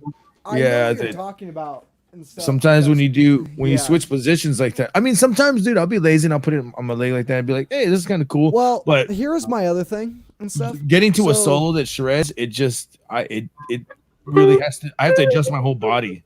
Yeah. So here's my other thing. Like every guitar I have in this room, including here's my problem is I had also the bass and stuff where my teacher that taught me, he taught me. He didn't have to teach me on classical because he knew I was a rock guy. So he was like, all right, you're gonna teach me like this, and you're gonna be standing most of the time. Really, learn how to play it standing. That's how he told me to learn it and stuff. Yeah. So that's how he told me to learn how to play bass. But it was when it came to whenever I did my lessons, it was always on the right side because he always knew that's how just whatever's comfortable. Yep. But it's that classical position is what you're talking about, which is I always see you playing AJ and stuff. Mm-hmm. That's the classical position that you usually would play classical guitar and stuff. That's in between your lap and stuff. It's up here and stuff. So here's the thing. I've always been told since I was a younger guy and stuff, since I got told how to play guitar and bass when I'm standing up and stuff, that having it close to your chest and stuff like that is really, it's not rock and roll. But then when I started playing bass, that's how you play bass, is close to your chest. I was going to talk about, those guys put their guitar up here. That's fucking ridiculous. I can't do that. I can't play like and that's I'm sorry, but that's a bass. So here's the thing. If I understand what they're saying as a bass player, that's what I got to do because that makes more sense for me to play a little bit up here. But I've also played stand up where I have to play literally on my shoulder with a stand up bass just like this. There's a band Between the Bear to Me and they play this high all the time. And I'm just like, Jesus Christ. Yeah, I have seen. I was like, they're so good. And I'm just like, you think 20 years down the line, you'd fucking finally lower that motherfucker. But no. I mean, I don't understand how guitar players do it. Bass players, I get. That's the thing. Well, I think it came from the Beatles when they used to do it. And then they used to strum. Their arm would be around the entire guitar, the bottom end. That's how they would strum. But all my guitars, all my straps are all the same length. I wear it, I guess, lower than most, maybe. Okay. It's not even at my waist. Punk style low? Well, no, it's not down by my knees, but it's where my belt waist. It's 2/3 of it past my belt. Okay. Right? Yeah. You know what I mean? See, that's where I find it most comfortable. See, I can feel that off of you too. I can see how most that's people what I mean. It's when I'm playing guitar or any guitar, there was only one guitar that I played in when I'm sitting down playing classical, or I might have raised up a little bit higher, and that was my V. The V's are one of the only guitars that you have to play in classical because if you're trying to play it in a rock position Hack playing in a Gibson, it's you have to play it. Well, that and those it's comfortable because it sits and rests right on your right leg. It's a weird thing about the V. What are those Tosin and Bassani fucking guitars that he's got too with the knee, with the leg, the thigh rest now? Yes. Oh, I see. I see what you're talking about. Weird Yeah, shape. it's Yeah, they have thigh the- rest guitars now. And it's So like weird. I'm about to get one guitar that's got the side curve, but not the thigh rest. If AJ knows what guitar I'm talking about, and you're not allowed to give it away yet, because it comes. Oh, yeah. I just got the shipping info on it, so it's coming within a Oh week. yeah. You gotta. Oh, yeah, I have a new guitar. So here's the thing, Hack. I sold my V and stuff. My V used to be right here where this black guitar was. Right. Yeah, I sold my V and stuff because due to personal reasons and stuff. But then it was because that V was also supposed to be white, and it was silver. Because it was Dave Mustaine silver V. That's what it was, a signature of his. Dave Mustaine. I had Jeff Young on my show twice. I saw that. It was a really good show. Yeah, wait, what? Jeff Young. I had him on my show like a couple times. It's a good dude. Yeah, he just had him just recently. I missed that one. Yeah, maybe 2-3 weeks ago. It was not that long ago. Oh, it's probably the time that I was like, who was the double guest that you just had? I was Pete Pardo and Martin Popoff. So Pete's been a music and album reviewer writer for 100 years. And so the guy's like an encyclopedia of music. And Martin Popoff is an author who's written like a ton of books on every band you can imagine. Okay. So I know Mark Popoff. Yeah. Yeah. And, I definitely have had many of his music books. Yeah, I got his Rush books, Oh, which yeah. are pretty good. And and they're coming back again in January. We're gonna be doing we do like these rating record shows. So we did Rush, we did Judas Priest, we did Black Sabbath this week, and we're gonna be doing Led Zeppelin in January at some point. Oh, hell yeah. So Brian S says you should have Jeff Beck on, Hack, and just talk about the road. Yeah, I'll have him back in a couple months. I think that was the last one I saw with when you had a guest, was the Jeff Beck one. Well, next week I got another. You wouldn't know him because he's sort of my generation, but a guy who, going back to being a Kiss fan, this guy actually is on Gene Simmons' solo record. Mm-hmm. He's written songs with Paul and Gene. And he's played on Paul and Gene's records. This guy, his name is Mitch Weissman. I have him coming on this coming Wednesday. Mitch Weissman, you said? Yeah. Actually, I got the email confirmation just earlier today, so I'm pumped with that. I have to say that name sounds familiar. So here's my thing: is I'm living in San Francisco. I got into this world of guitar. Tracy Chapman, stuff like that. Yep. I actually my old Car? Huh? She's got the only song I know of hers is Fast Car. That was a hit back. It's Tracy Chapman, PJ Harvey, and stuff. PJ Harvey I've heard of, yeah. Even Courtney Love also. I used to have my mentor and stuff. I still actually consider him a mentor. I still talk to him and stuff. And last time I saw him was at NAMM. I was supposed to be helping him out with his guitar pedals and being his guitar tech, but I had to move from San Francisco, sadly. Who's that? Who are you going to help? But it was his name was Joe Gore. Okay, I don't know Joe Gore. He's usually, if you ever heard any of these people, so he usually does a lot of their session pieces as being like one of their more emotional songs. Now, maybe not their biggest hits, but I love that Bullet that you're drinking, by the way. That's my favorite bourbon right there. This right here, Captain Morgan. Oh, I thought that was a bottle of Bullet bourbon. No, I'm just drinking a Captain Morgan spiced rum.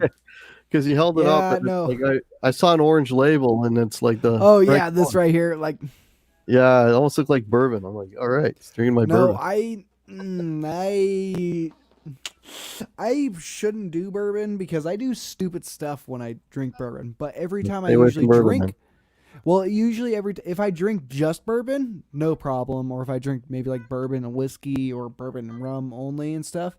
But it's every time I've had bourbon, it's been a mixture of like 5 different alcohols with it. Yeah, not good. So I've always had really party nights on those where I've actually I don't know if I want to talk about that one live and stuff about the first night, like when I had some wild turkey bourbon stuff. Oh, wild then turkey. this, He's yeah, had to take the rust off a trailer hitch, man. That's rough stuff. well, that was the thing. Like I didn't know. All I knew was like me and this dude were just hanging around a campfire and we're the last ones left and we're just sitting there chilling, you know. So that was really it. And then this shit happened and stuff like that. I don't really want to get into. But the second time it was when I was photographing a wedding actually. And stuff. But really one of my good friends and stuff, they had a problem with the wedding photographer they were supposed to have and stuff. Mm-hmm. And I told them like, hey, me and my mom do photography really well. We have professional cameras, stuff like that. We'll come do your wedding for literally half the price of what your person said. And I ended up just basically what it ended up is I just ended up paying for the hotel and stuff. And that was my paycheck of the whole wedding. But I gotta hang out. With people that I haven't seen in like 10 years and stuff. So I was like, all right, these are like some of my really good friends that I grew up with, and just seeing them, stuff like that, doing all of that. And then my mom came and helped me out. She was my second wedding photographer and stuff when we split the money, and that's why I was like, she got $250 just straight to my mom, and it was just like, all right, I'm paying for the hotel, paying for the gas and stuff like that, and what I do and stuff like that, it's just free. Like. It's my really good friend that's like for over 10 years, and she got really screwed over from the original wedding photographer trying to ask them for like $2,000 and stuff, and I'm like, I'll do your wedding for $500. Let's do it. Well, yeah, because it's weddings like that are, oh, dude, that. Well, it was just I understand. The reason why they ask for so much is because. Oh, I know why they ask for so much, because I edit photos and videos and stuff like that. Trust me, I know why they ask for so much. It's bullshit. Oh, and then there's the whole Bridezilla thing. Well, but that's the thing. Like, she wasn't literally like worrying about that. It was a problem of it's just because they got a wedding photographer up in the area where I live, and their wedding wasn't. It was like 2 hours, 3 hours away. So they were just like, oh, you got to pay for my hotel. You got to pay for everything like that. So Which I do understand. Like, if you have a wedding photographer in a normal, like if you're going out of state, out of place and stuff like that, you will have to pay for that. But really, it was like, where we live, that's going to San Francisco, and you can find a really cheap hotel and stuff. Me and my mom found a really, really cheap hotel that was really nice and stuff. It was at a butterfly garden, stuff like that. It was really nice. Hack. Yeah. Do you have your good amp plugged in too as well? It is, yeah. Well, turn that son bitch up. With the here, I'm not doing anything special. Doodle it up. We like the doodles. We like to doodle. I just got just clean, a little delay, a little chorus. Sounds like a butte. Now, is this your favorite one? Do you go to? I got it a lot now. of chorus lately. I do have to say, Hack, we're going to hear a little bit of echo from you. Yeah, no worries. I'll turn. I turned off your echo collection. I turned it off. But can still you hear can hear it. the guitar better now. Sounds good.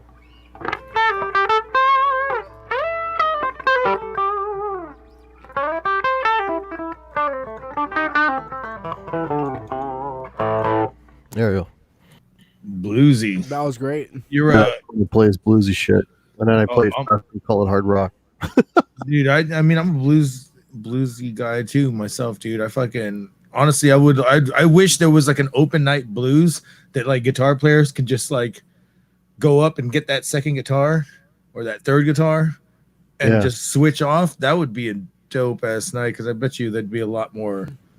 Okay. You gotta come out to some people. open mic nights around my area then, because that's There you what they go. usually do. Like literally, we'll have a dude and stuff like that. I had a dude one time and stuff, and he was not really scheduled to open up for a band, but then last minute the opening band, like it was the very last show I ever did and stuff before all the pandemic and stuff. and it was we literally got told halfway through the show that technically the show got canceled. But That sucks. the opening band was completely set up, ready to go, already there. Like they never got told anything. Oh, that's So, shit. where every other band did, and they were just like, "We have everything already set up and stuff. Like, we want to play." And so I'm like, "I want you guys to play too, because I've been sitting there with them for the past hour and a half and stuff like that, because I always get early and stuff. So I've already been sitting with them for an hour and a half." And then I went and talked to the headliners, and they sat there and just said, like, "Nope, we're not playing. Like, no one's here, no one," and stuff. So I ended up someone got texted, which is one of my other friends. He just plays acoustic guitar by himself and stuff. Him and the bass player of the other band, like the opening band, but they ended up becoming the headliner and stuff because, well, everyone else canceled. Literally, the second and the headliner band canceled. So the opening band, and no one told us. The booking agent didn't tell the sound engineer or any of the bands, except for What an the asshole. middle. Yeah. So we were just like, okay, well, we're all set up. We're already ready to go. Once this time comes and stuff, let's just do this. We'll have this one dude who's an acoustic act and stuff like that. And he was just sitting there talking with him because since it had to go a little bit long, we had to wait and stuff. He sat there and talked to the bass player. He was like, well, the bass player played drums a little bit and stuff like that. Like, he plays drums in a couple other bands and stuff. So they sat there and they just went on as acoustic guitar and a drum set. And wow, I sat there and told them after the set, like, you guys need to get together and do a thing and stuff, because this dude who had no idea what this acoustic guitar player would do and stuff like that, you would never know that these guys didn't practice at all. Cool. Yeah, that's some All good right, shit. we got a question for the guitar hack, which is always great. We always welcome questions. Everybody else always ask your questions at me, Warm-up AJ, or guitar hack. Favorite But warm-up what's song? your favorite warm-up song? Yeah. I don't really play a warm up song. I just just before a gig, I'll usually just play Fiddle. like what I'm just doing now, just noodle. Uh, I don't really play any riffs or from songs. I might do maybe a Zeppelin thing or something, or I don't play a Kiss riff or something. But There you go. Those aren't two go-to songs, but those riffage, sometimes it's a little fun. I'll play Limelight or something, or yeah. Yeah, I don't really. There's no real set songs that I go to. So being in a cover band that you did, I'm pretty sure you got to know a lot of people's styles really quick. Yeah, well, it's yeah. You can do a little bit of Hendrix, a little bit of maybe some. Well, you try. Yeah, some Halen, some. Yeah, you try. Yeah. I mean, you try, but look, look. I've seen a lot of people try to do a lot of stuff in cover bands, and coming from a band that hangs out with original bands, when I see a guy that's actually doing something that is the techniques, at least having them down, and is just in a cover band just to just because that's what the hand he was dealt. I can always tell a guitar player, a musician, away from just somebody that's just on the side, with his hair all done and fucking trying to get the chicks and shit at the bar half the time. Yeah, playing bass maybe. Yeah. Hey! Don't make fun of the bass players. Named Alex. I'll tell you the one thing though, in playing a cover band, that I try to do the best I can is try to cop the sounds, right? So, I've got, I'll be doing a Poison song, and then after that I'll be doing a song by the Knack, and then I'll be doing a 8, 9. Now I'm blanking on names. So you find these sounds, or you just go these go-to settings. Yeah, so it's playing the shit right, but the other thing is getting your sounds up quick on your pedal board, right? So that's true. So you're not just playing the music, you're also dialing up the tone. So between songs, and then I got a couple of drop D things that I got to do. I'll like, you know, I mean, drop D and come, you know, on the fly and then change this tone and whatever. So I've got everything kind of dialed up. And then there's some tunes that we do that have some really extensive tones, like Tone work. You know, we're like, you know, I don't know if you guys are familiar with the band The Cult, but Yeah. you know, it's, well, we do Sanctuary, and it's like, okay, so Sanctuary. Okay. you know, so I gotta like dial up that tone really quick, and then then the next tone, it's like we'll be doing something completely radically different. Like we'll do like a Green Day Sabbath song. or something. Or yeah, some Green Day or some Sabbath, and then you'll be like, oh, now I got to go all the way. I wish we played Sabbath. We don't do it. Oh man, we play the Sabbath song. But then I, you know, jump to that, and it's So a lot of it is not just you know, playing the songs. It's like dialing up the tone, and I really try to, you know, get something and not perfect. But now, is there a song that you've tried to play and you're just like, bro, I can't fucking find this tone? There's a the tone. Playing, a lot of songs I can't fucking play, but I just can't find the tone. Like you're just like, I don't even know what he's using here. Is it a flanger? Is it a 3D rotary speaker? What is going on with this? Not really. I mean, well, again, not to perfect it, but to get in the ballpark, not really. I mean, there's a song, like, I don't know if you guys know, we do a song by remember like, say, there was a band called the Flock of Seagulls, and they had one hit song. Oh, I don't even get me started with Flock of Seagulls. They had one. You hit might song. know, but what's the song? Song's called "I Ran." I ran all night and day, and I'm playing all the keyboard. I probably know it if I heard on the guitar, and then we do like a Cars song, right, where I'm playing all the keyboard parts and the lead guitar parts on the guitar. So I got to dial up these tones. Jesus Christ.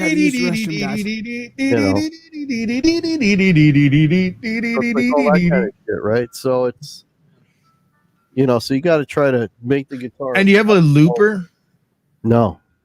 Jesus Christ, you're just doing it all live right there. On the spot, yeah. You know, so the other guitar player, like there's another guitar player, but all he'll do is, like, I'm the lead guitar player, so he'll just chug on the chords, and then I got to do all the embellishments and all the you gotta the soundscaping and all that. Church it up, spruce it up.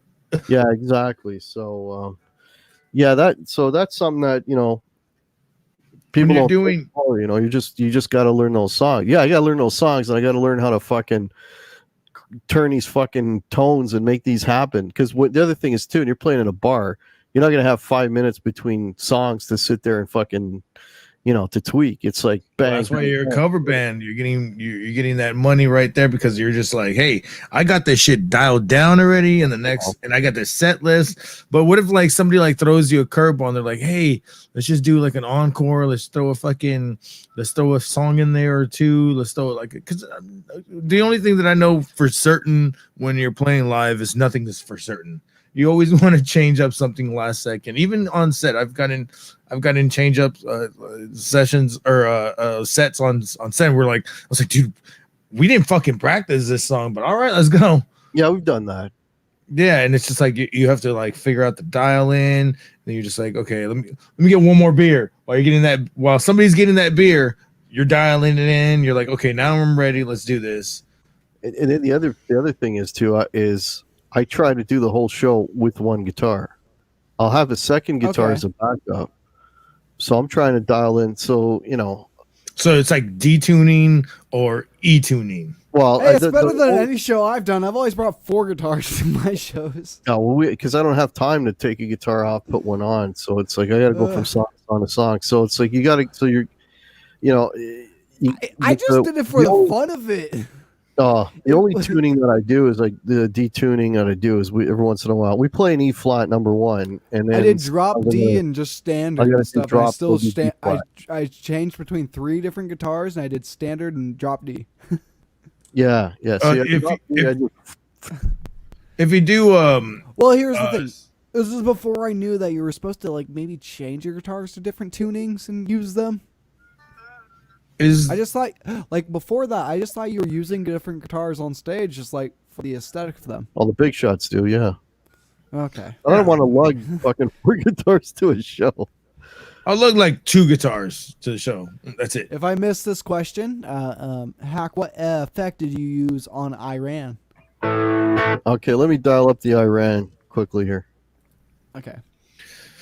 Yeah, but I was saying for tuning and stuff, like, dude, like, if you're just tuning down the guitar and shit like that, I do the same thing. I only use 2 guitars, and one of them is a backup. The other one's just the main one. But if you're tuning an E flat, was that an aesthetic choice for singing? I agree, Brian. I agree. What's that? If you're tuning the E flat, was that an aesthetic choice because of the singer? Yeah, it's a singer. I agree. Yeah. Because I know it's hard to get that Brian, high. whenever I drink Wild Turkey, yeah, it's lucky that I haven't. There's my Iran sound. There it is.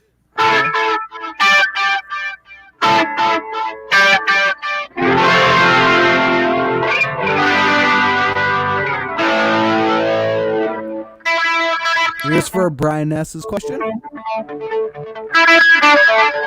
That's it.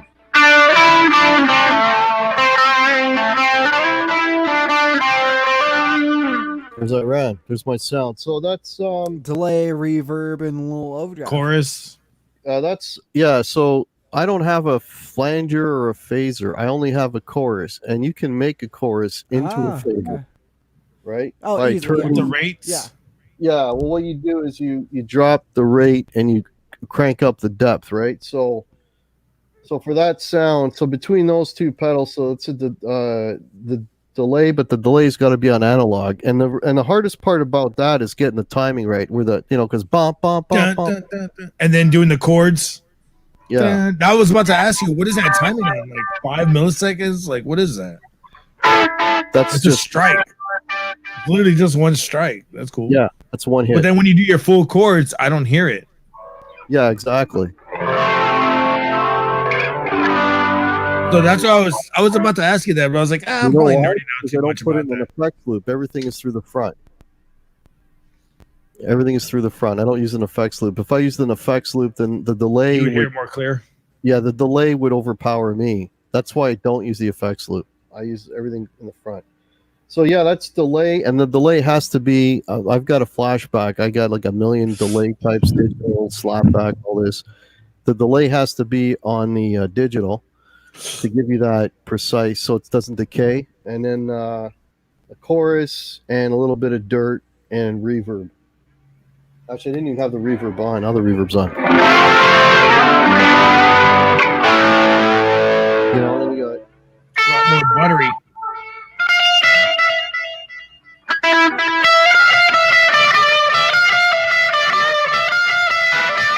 now the original recording. The guy's playing that on a Strat, but I'm doing it on a Les Paul. So that's what I mean. It's not exact, but it's in the ballpark. If I start playing that tone, people are gonna know. Yeah. What's that song you guys do that's like, oh my God, yes. Oh my God. OMG. Yeah. What's my favorite song to play? Yeah, that's the second like half to it. It's like what's the song that's like when you guys are playing live or something like that your crowd's like, oh my God, they're playing this song live, or your guys' favorite song to play It's live, a Kiss song. or both. It's a Kiss song. Well, we do.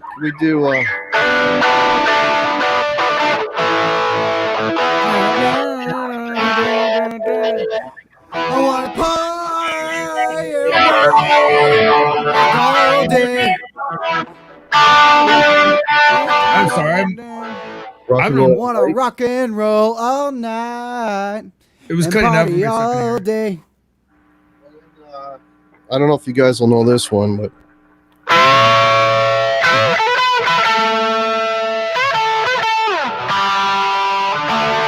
Yeah.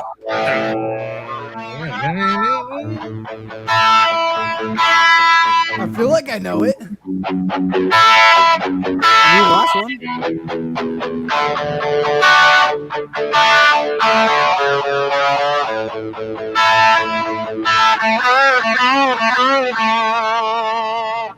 right? Oh, what song is that? Oh. I've heard it a billion times. I just I'm blanking right now. Oh my god, that's like on the tip of my tongue. I can't remember. Oh my gosh. Sounds like it's for me. It's cutting out. It sounds like it's underwater or something.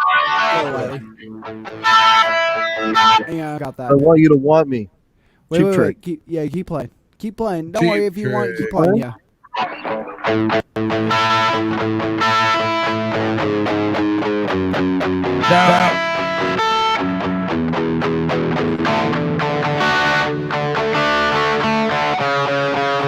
Cheap Trick was gonna. Yep. Oh, now that's a favorite of mine because it's got a really cool solo.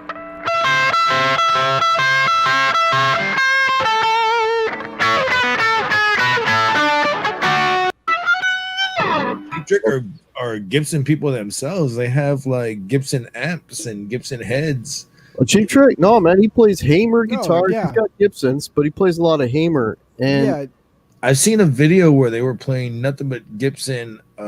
They had Gibson guitars, Gibson heads, and Gibson amps, and I was just like, I didn't even know Gibson had fucking amps at that time. Yes. Yeah, Oh yes. back in the That's day, old yeah. school. Yeah, that's old Really school. old. You're Yeah, I'm talking not a about like fan. 70s. You're talking about 60s, 70s, and 80s.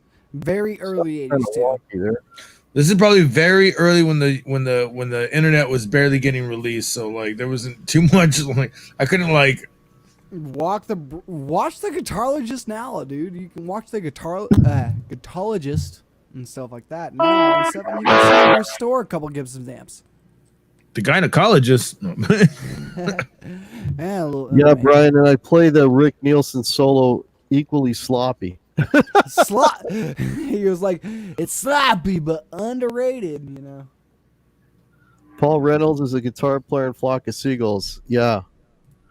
Oh yeah, so I got a story about Flock of Seagulls. The reason why I always laugh at Flock of Seagulls is because one day we had booked a show at this venue, and on the sudden, this other booker fucking booked Flock of Seagulls that day. So they were in the bigger room. We're in the small room, and they kicked us out. Oh, They were like, we don't want like 9 shows going on. I was like, it's just another show that we've been booked here longer than this was here. we didn't know. No, well, y'all booked. They booked after us. So I was That's like, the problem. It's you didn't know it was getting canceled. You didn't know that kind of stuff. Like that's what I mean. well, no, it didn't get canceled. What it was is that we're setting up everything. Then they fucking came up to us and said, yeah, we're not gonna do the show anymore, and they just Yeah, fucking that's kicked what us I out. mean. It's like And I was just how like, you're supposed to know. Jesus. It's like that's not your fault. Yeah. And I was like, But- dude, fucking Flock of Seagulls just literally just kicked us out. That's funny. But we had the stuff best show ever, I- like down the yeah. street in a Yeah, garage.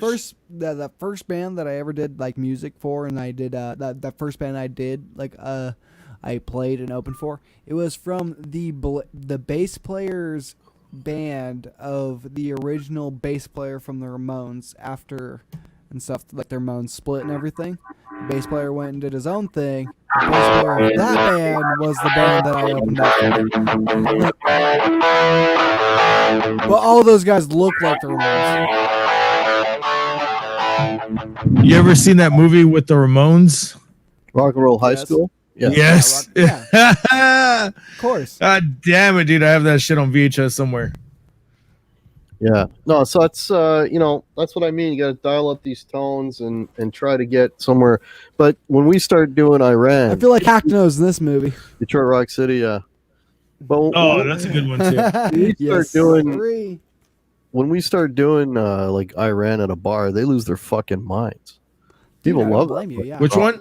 When we Detroit do Rock that Seagulls Iran, Oh yeah, Iran, yeah. Of course they do. people lose their fun. As soon as they go, Wait, Wait, hold on. bum, bum, bum, bum, bum, bum, bum, they're like, "Holy fuck!"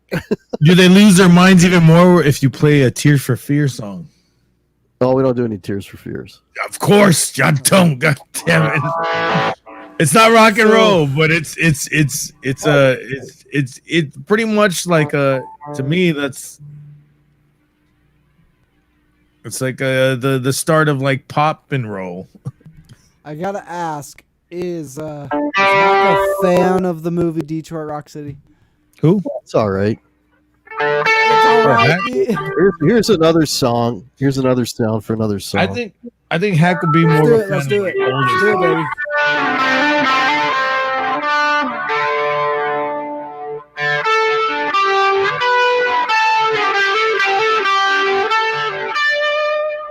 Yeah.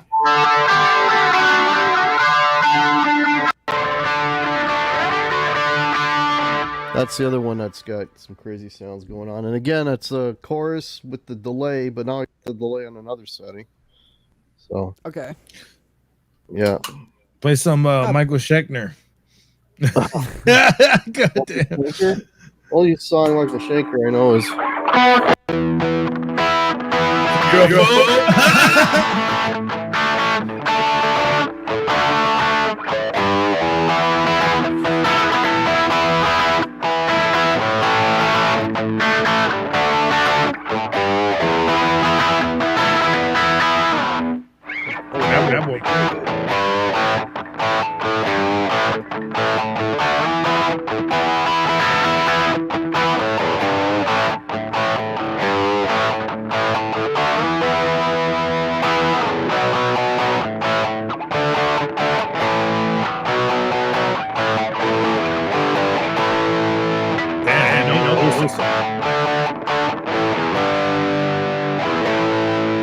yeah, that's too hot to handle, I think.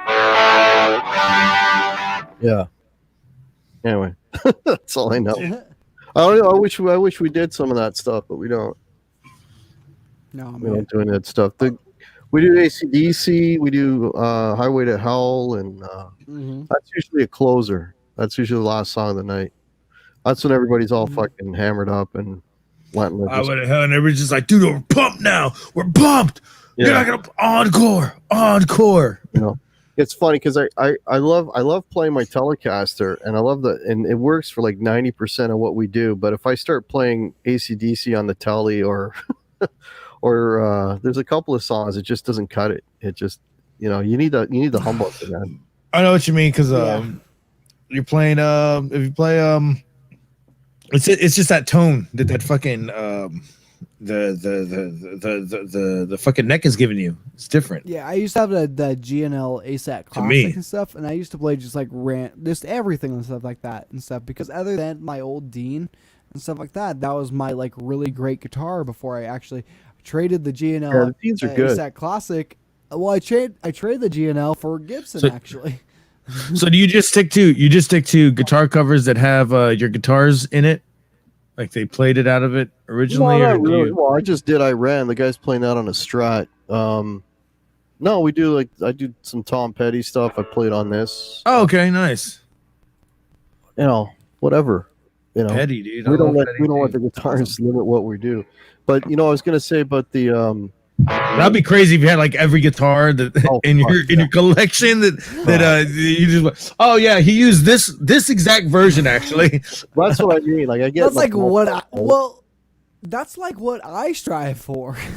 Yeah, no, I just try to get in the ballpark. I got the Strat type. I got a little bit of that's a weird Fender. Yeah, you got a little bit of everything. You got rock and roll. I got a Les Paul.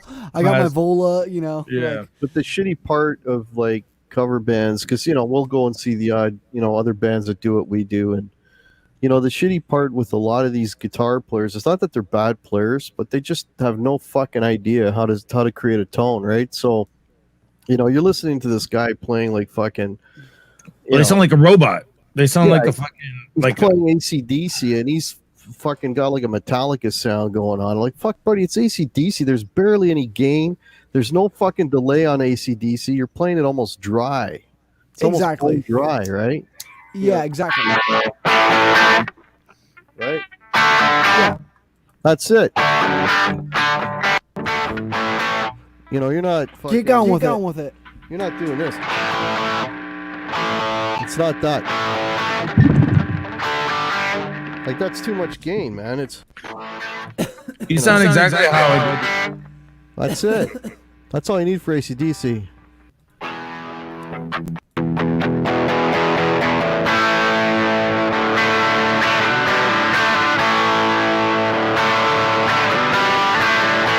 That's And it. Buzzer's two of them.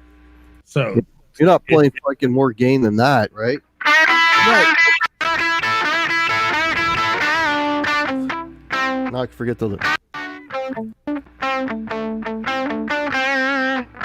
Oh shit! I can't. I'm blanking out on the lead. But anyway, that's it. Like, Yeah. so that's half of it. Like I said, it's not just playing the music; it's getting the right, or at least getting close to the right sounds. Right. No, I mean, like, that's why, like one of the reasons why I love, like, here's the thing. I love how I have a Gibson and stuff like that. I might want to trade up this Gibson, but here's the thing. I had a GNL. I love the GNL and stuff like that. But I got that GNL, I think, right before I got my Vola and stuff like that, which is not, it's usually on the wall right here, but it's actually just closest to me to where I can just grab it and stuff and play, because I was just playing it earlier. But it's one of those things where if I turn on the single coils of the Vola, that's my favorite single coil sound so far, actually. Like, I love single coils, but I love them too, man. yeah, it's a thing of, like, the closest thing, since all I have are humbuckers. Every single guitar now that I have ever since I sold my GNL or traded it for the Gibson, everything I have is humbuckers. So the only guitars that I have that split two single coils are the Gibson and my Vola. Where my Vola is my Vola is a Strat type and stuff. And there's just something about Vola's coil top or something like that. It sounds really good. Like, that's it's just what I'll use for my clean tone. Also, I'll just sit there and turn it to the neck position and turn it to single coils. And there's something about that clean tone with that, and just it's gorgeous. Hey, Andy Dion, how are you? No, it's they like my. I mean, I've had Gibsons, and I still have Gibsons that do the pickup splitting, but it doesn't sound like a single coil, man. Like, it'll never sound like a Strat. It'll never sound like a Telly. It just doesn't. No, and it's my Gibson splits, but yeah, there's just nothing. Never use it. That's like a kind of the weird thing about the Vola, since it's still like the Vola like type, and so the Vola's like Strat like type. It's a weird thing when I do split it. It's kind of just, it's not the same of a normal Fender Strat tone, but it's definitely a different tone. That it's just something that I like. That's more of what it is. Yeah, so it's maybe not exactly the Fender Strat like sound, but it's just something that I like. That's not the full humbucker sound, really. Like, I had the Telecaster out, and we were doing I was just at rehearsal, and we were playing like a Poison song, and I was actually surprised that I was able to get that beefy and 80s metal tone out of a bridge pickup on a Telecaster. That freaked me out. Like, this actually sounds pretty good. What guitar was it on? A Telecaster. Oh, yeah. Well, that's the thing about the Telecasters and stuff. Single coil on the bridge, but it's great. Yeah, the single coil. That's the thing. I love the single coil bridge Telecaster. Well, I actually really do enjoy a Telecaster neck pickup too, but I think that's just about me enjoying a neck pickup in general and stuff. I love going for them creamy. Yeah, it's not like I'm going for them like high gain tones or something like that. But if I'm going for something that's just super creamy, something I'm just like, all right, there's a little like soft part, a little acoustic, or a little clean part. I'm going to my neck pickup, and I'm just going for something that's got the butter on it. So like, that's how I'll say it. Andy's saying single coils is the gigging musician's worst enemy. I don't have it. I'm okay. I can control the feedback on a single coil at a gig. It's not a problem. I can do it with the Telly. I do with the Strat. What is worse, by far the worst fucking guitar to use for gigging if you've got gain on, hands fucking down, is that fucking P90 right there. That you cannot fucking gig with unless you're playing all heavy shit and you never stop. Okay. Well, that's what I'd ask. I'm like, I like P90 heavy. Honestly, I love like the P90 heavy. But man, they're noisy bastards. You need a noise suppressor or a feedback killer. But the problem with noise gate is it doesn't just cut what you don't want; it also cuts what you want. And if you set it too low, you're still, as soon as a note dies off, the noise comes up. It's Andy. Oh, I this know is what you why mean, dude. if Because you're- I would, what I do is I have that pedal next to me. So if I need that sustain, I'll fucking just click it off real quick. But so if I have you're a to do that. gigging, if But you're if a I- gigging musician, if I aren't don't- you if usually I have know a there's a power stop. conditioner with you? No offense, like I gotta say, I have a power conditioner in my rack unit right now. it's got nothing to Like, do with that. It's not a matter of dirty power or clean power. It's just that's the P Noise. It's fucking just your pickups are just. Yeah. Ooh, that's what it's doing, dude. It's singing over there. It's singing when you're well, I not get trying that, to. But then that's when you turn down your volume and like I do Okay. get what you guys are saying. Like You're you guys playing totally do at that. a You're live not that- show. You So can't. you're Your right. volume is Here's- gonna get turned Wait, down. Hold up. I understand exactly what you guys are saying because it's like, okay, you're not the main guy. You're not like one of those guys. It's not like one of those things where you can be seen maybe like turning down your volume. No, I it's not nothing to do with that either. You don't get it, Alex. I'm trying to explain it to you. So, like when you're Hey. playing with a P90, let's say you're playing a lead, right? I and don't you're have any having notes P90s, singing. but I want some.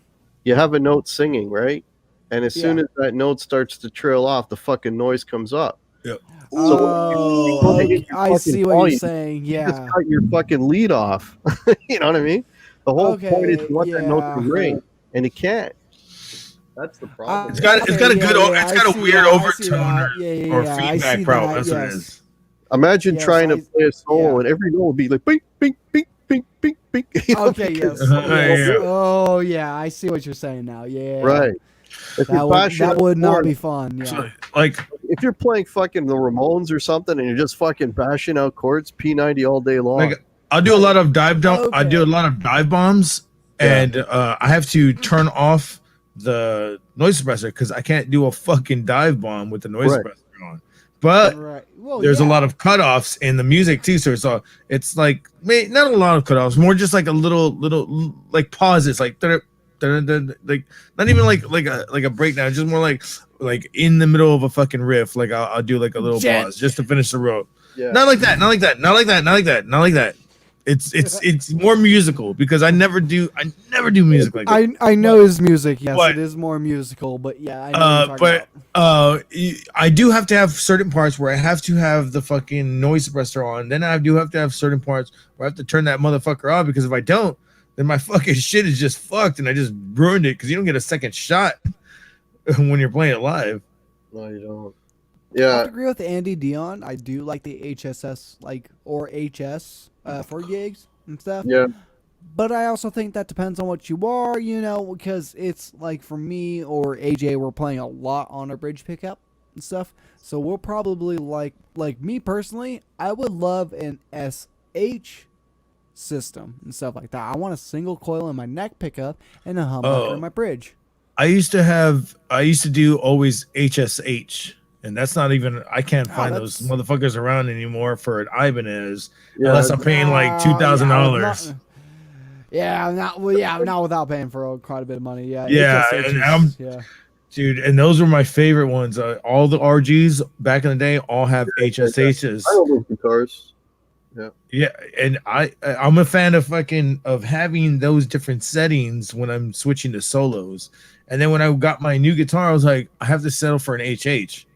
Just like, oh, great. Now, See, I've heard about stack single coils and stuff. Hack, have you tried stack singles?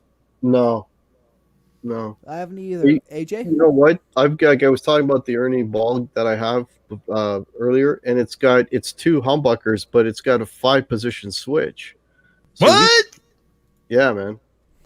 Oh, it's like a little switch in between the switches. It's like a fucking, like, imagine the switch on a Strat. I Just gotta a say, what? we had a metalhead hippie raid here 5 minutes ago. Sorry guys, I missed that. Sorry. Metal, yeah. I saw something happening with hippie. Yeah, I saw a This is the hippie show, guys. raid. It was done. Yeah, I saw a hippie raid by the dog paw. Sorry, dog paw's in here by the way.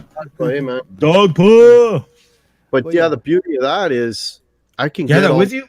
Stratty tones out of it, right? Because I can, like, position 1 is full hum, then I got just half the bridge, and then, you know what I mean? I can go. It's great. Yep. You have it with you? I can grab it if you guys want to hang on for a sec. Yeah. Go for it, brother. Fuck yeah, dude. Yeah. That sounds dope. I want to hear that shit. Fucking 5 positions in one humbucker. Shit, that literally just. I mean, is the humbucker more closer in, or is it just a bridge humbucker? We'll see, AJ. We'll see. Because you said we ride on bridges a lot, right? So Well, no, here's my thing. As a metal guy, you got the single, many people as a metal guy and stuff, they'll rock the single pickup, also just on the bridge, no neck pickup. And then if they do go neck or bridge pickup, usually they're doing everything on bridge pickup, but then they'll do their solos on the neck pickup because there's just that creaminess, fullness what was that about the neck pickup. What was that guitar player from? Damn, they did that song "Blood Drunk." Children of Bodom. What was that guitar player? Man. I like Alexi Leho. Okay, yeah. Alex Leho. He had a guitar that only had one fucking pickup, and there was no switches on it. So this is gonna be. There's a lot of guitar players, even DiMarzios, right? 5. Two Look, DiMarzios. so there, bridge, position 2, half of that. Oh no. Okay, I thought you meant it was one DiMarzio. No. Okay, but the DiMarzio ones, damn, that looks sick too. That's Eddie Van Halen's guitar, man. That's the Axis right there. That's the Axis. Lovely Axis, yeah. But here, look, I'll just to show you. Go for it. So play it with some DiMarzios because I've never heard it with. I've only heard it with factories. Well, here's the full. Okay, so here's the bridge full humbucker, right? Full humbucker. Now listen. Yep. Wow, that's a big coils. Yep. Now I'm single coil, right? Now I'm single coil front. But and then now just single coil on the neck. What is the one in the middle? Full humbucker neck. Yep. Is the one in the middle both? The middle one, hang on, 1, 2. The middle one is single. Huh. Right? So you can get you can do your rock, right? And put a little bit of dirt on. So you can do like your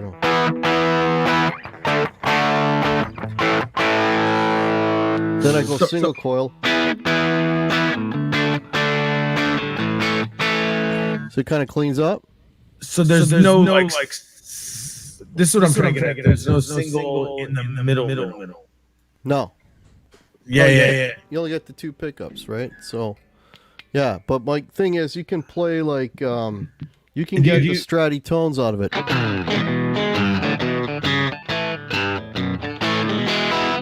Do you hear much of a difference if you HSH? Pardon me? Is there much of a difference if you HSH or HH?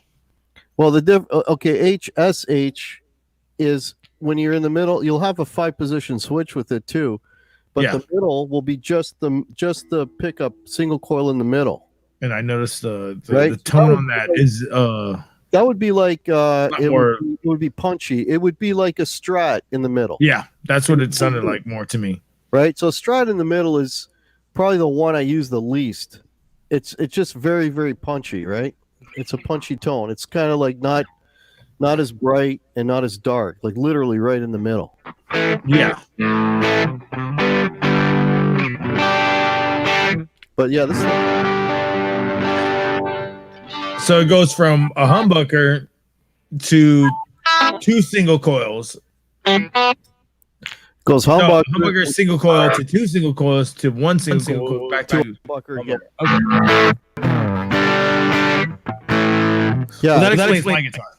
But like this thing is, this is like I call it the Swiss Army knife, right? Because you can play your single coil sounds, you can play your rockin' humbucker, and then it doesn't have a Floyd on it. It has that's an Ernie Ball trem. But I don't know if I put out a song called Escape like a week or 2 ago. Mm-hmm. I recorded it with this. I go full fucking dive bomb on that song. I heard that. Yes. Right, and then I come out of it and I start doing that Metallica sounding riff. Right, fucking thing never goes out. Oh yeah, that's a full fucking dive bomb on that. How do you do your dive bombs? Do you do it I guess regular way, like the normal way, or do you do it like SRV way? SRV. Where he would he would spin the bar backwards and pull it in. No, I do it just like this. Yeah. Forward. Yeah, I can't. No. That's the way I like to do it. The backwards way, the inward way it's fun too because it's quick right there. But for like the dramatic dive bombs, I'll do the SRV way. See? You be right on. Now, it works great without a locking trem, but the way these things are made, it's a straight through. There's no the strings that come out across the neck. They don't have to bend to get to the tuning post. It's straight. It's a 4-2 headstock. I mean, Ernie Ball makes really good shit. As far as I'm concerned, this is as good as a Shure, if not a better than a Shure guitar. Yeah, no, I've seen the guitars. I played off of them. Things are they used to be really they are really expensive now. When I got this, they weren't so bad, but now I can afford to buy this guitar now. Fuck, 10 years ago when I got it, they weren't bad. They were cheaper than Les Pauls. You know, so but the prices really went up on these. It's because it was the name. You know, when it started off, like I think the name was like, oh, just who wants an Ernie Ball guitar? Now look at the cutaway on that, man. But it really started shining. That one, yeah. The cutaway on that, yeah. Well, I just cleaned it up and put new strings on it not too long ago. So, yeah, I mean, when I saw like Fender coming out with like 7-string guitars in like 2001, 2002. I was like, who would want that? And then now I'm just like, Jesus Christ, I wish I bought one just because probably because it's good for fucking solos. I've only played on it once and I didn't really appreciate it. So now I want to fucking find one again. Yeah, I got enough problems with 6. I don't need 7 strings on my guitars. I'm a 7-string guitar player because I play traditionally on 6, but when I play my own stuff, like I'll throw in that extra string if I want it to. Yeah, if you want to play the really low, grindy shit, you need that. Yeah. But usually though, I play. What's the lowest tuning that Hack goes to? You said E flat, right? Yeah. What's the lowest tuning you go to? Like I go E flat, and then if I drop D, it'll be D flat. But you know what I use a lot too is if you want, and you don't want to get 7-string, but you want 6-string to sound heavier. There's a lot of time I'll play a 5th below the root, right? Oh, the what? I'll play a 5th below the root. You know that? You know what I mean by that? Yeah. Are you talking about 5 cents? Here, hang on. No, a 5th below the root. 5th below E, right? Oh, I know what you mean. Yeah. You're doing the dime bag chord. You're doing the extra 2 notes. Exactly, yeah. On the bottom, on the open. And it just makes like with that. I keep going back to that song. Oh, it gets really heavy with that. That song that Escape song that came out. Every fucking chord on that is a 5th below the root. Do it. By the way, guys, if you guys haven't checked out Guitar Hack, hold up. If you guys haven't checked out Guitar Hack's channel, is also in the description down below. Go hit him up. Go give him subscribe and stuff like that, and go check out Escape and stuff like that. His newest album, stuff like that. Go check that out, guys. It's really good. I've listened to it. Oh, Sean Zimmerman's in here, and Blackjack are also in here. Blackjack, hola, what's up? I saw this and I was dropping out to say howdy and stuff. So it's a Music Man. Ernie Ball bought them out. Now they're Ernie Ball Music Man. That's actually cool. He's a music man. No. Sean knows and he's this doing because everything being a that dealer, he can. Well, here's the thing about being Sean Zimmerman. He owns Zim's Guitars and stuff like that. This is Zim's Guitars owner and stuff like that. Sean. Yeah, no. And he's got a point and stuff. It's Music Man Ernie Ball bought them out and now they're Ernie Ball Music Man. What's up with that? So here's the difference, right? So if I play like a D chord, like a regular D5 chord, right? Open? Yeah. Right? If I play a 5th below the root, it sounds like this.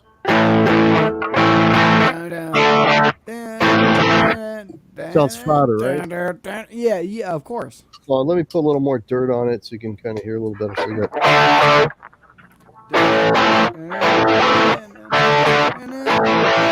so I do that. Oh yeah. Just play fifth below the root. Okay.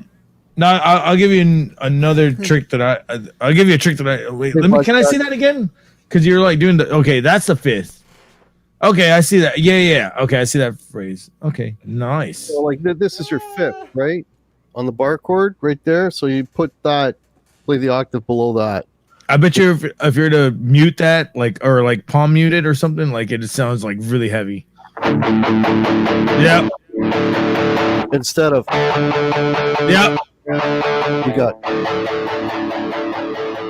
So you're just giving that extra note on the. Okay, I see what you mean. Put a fifth. I see. Yeah. So so if I go like instead of this, there we go. Right? There's a difference. I want to see if I kind of do something like that too, and I'll show you real quick. Yeah, that's how I got that. It's on that song. I kind of do like this heavy like power chord instead of doing like a regular power chord, like a I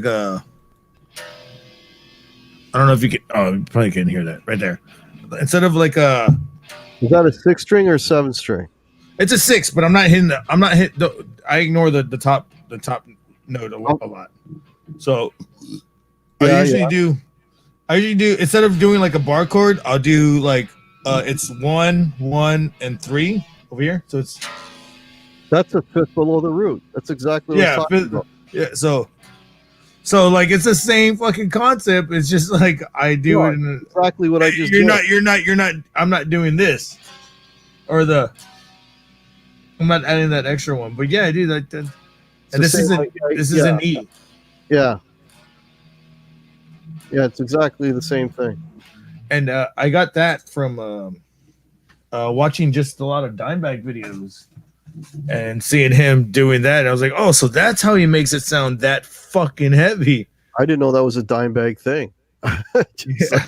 He's very oriented into blue stuff and like already had her new ball. So like the whole like when I started learning how to do blue stuff, I was like, I'm gonna learn how to shred and be a bluesy guy. Who was the guy that was done that? Oh, it was Dimebag, obviously. Yeah. That and fucking Eddie, and of course, fucking and then that's when I started learning, who is my favorite guitar players and who is their favorite guitar players and who is their favorite guitar players and who is their favorite. So I just went down the line and learned a lot of fucking music history like that. That was probably better than learning actual music theory to me. Yeah. Learning music theory was fucking horrendous.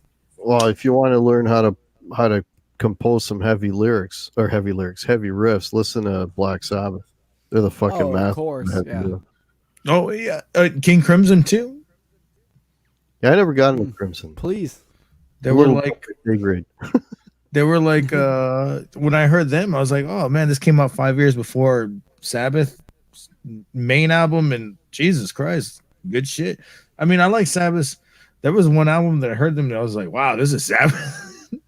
I think it was like a demo or something. It was like the internet was very vast at that time. Oh yeah. Now you just get hit with everything. Sabbath. I love Sabbath. Mm-hmm. Sabbath, Priest. I love all those bands. That's all my time, right? So. Wait a minute. Even the Disco Priest? Disco Priest. You mean the Turbo? That was No, nobody ever likes that one. No, but they came back strong with Painkiller though. They did. They did. They came back strong. They've been strong ever since. So Oh, that's true. That's true. And then what's his name? Left for a while and then came back with Yeah, and then they put out a couple of shitty records with shit. What's his name now? with the dude from Iron, or was it Ice? Ripper Owens. What's his name? Ice something. No, the guy's name is Ripper Owens. He's the guy. Ice baby. No, his name of the name of the band though. Damn. Vanilla. But, no, that's why I gotta ask a question. What kind of food sounds good? What kind of what? What kind of food sounds good? That was years ago. All of Eddie's guitars were. Oh wait, no, I don't know if you have a fucking different question up.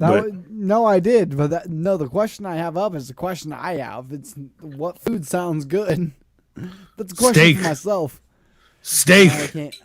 I can't get that, sadly. Blackjack's way behind on every damn thing, and chicken wings. Quit emailing me notices. Ref, for good Lord, I am way behind.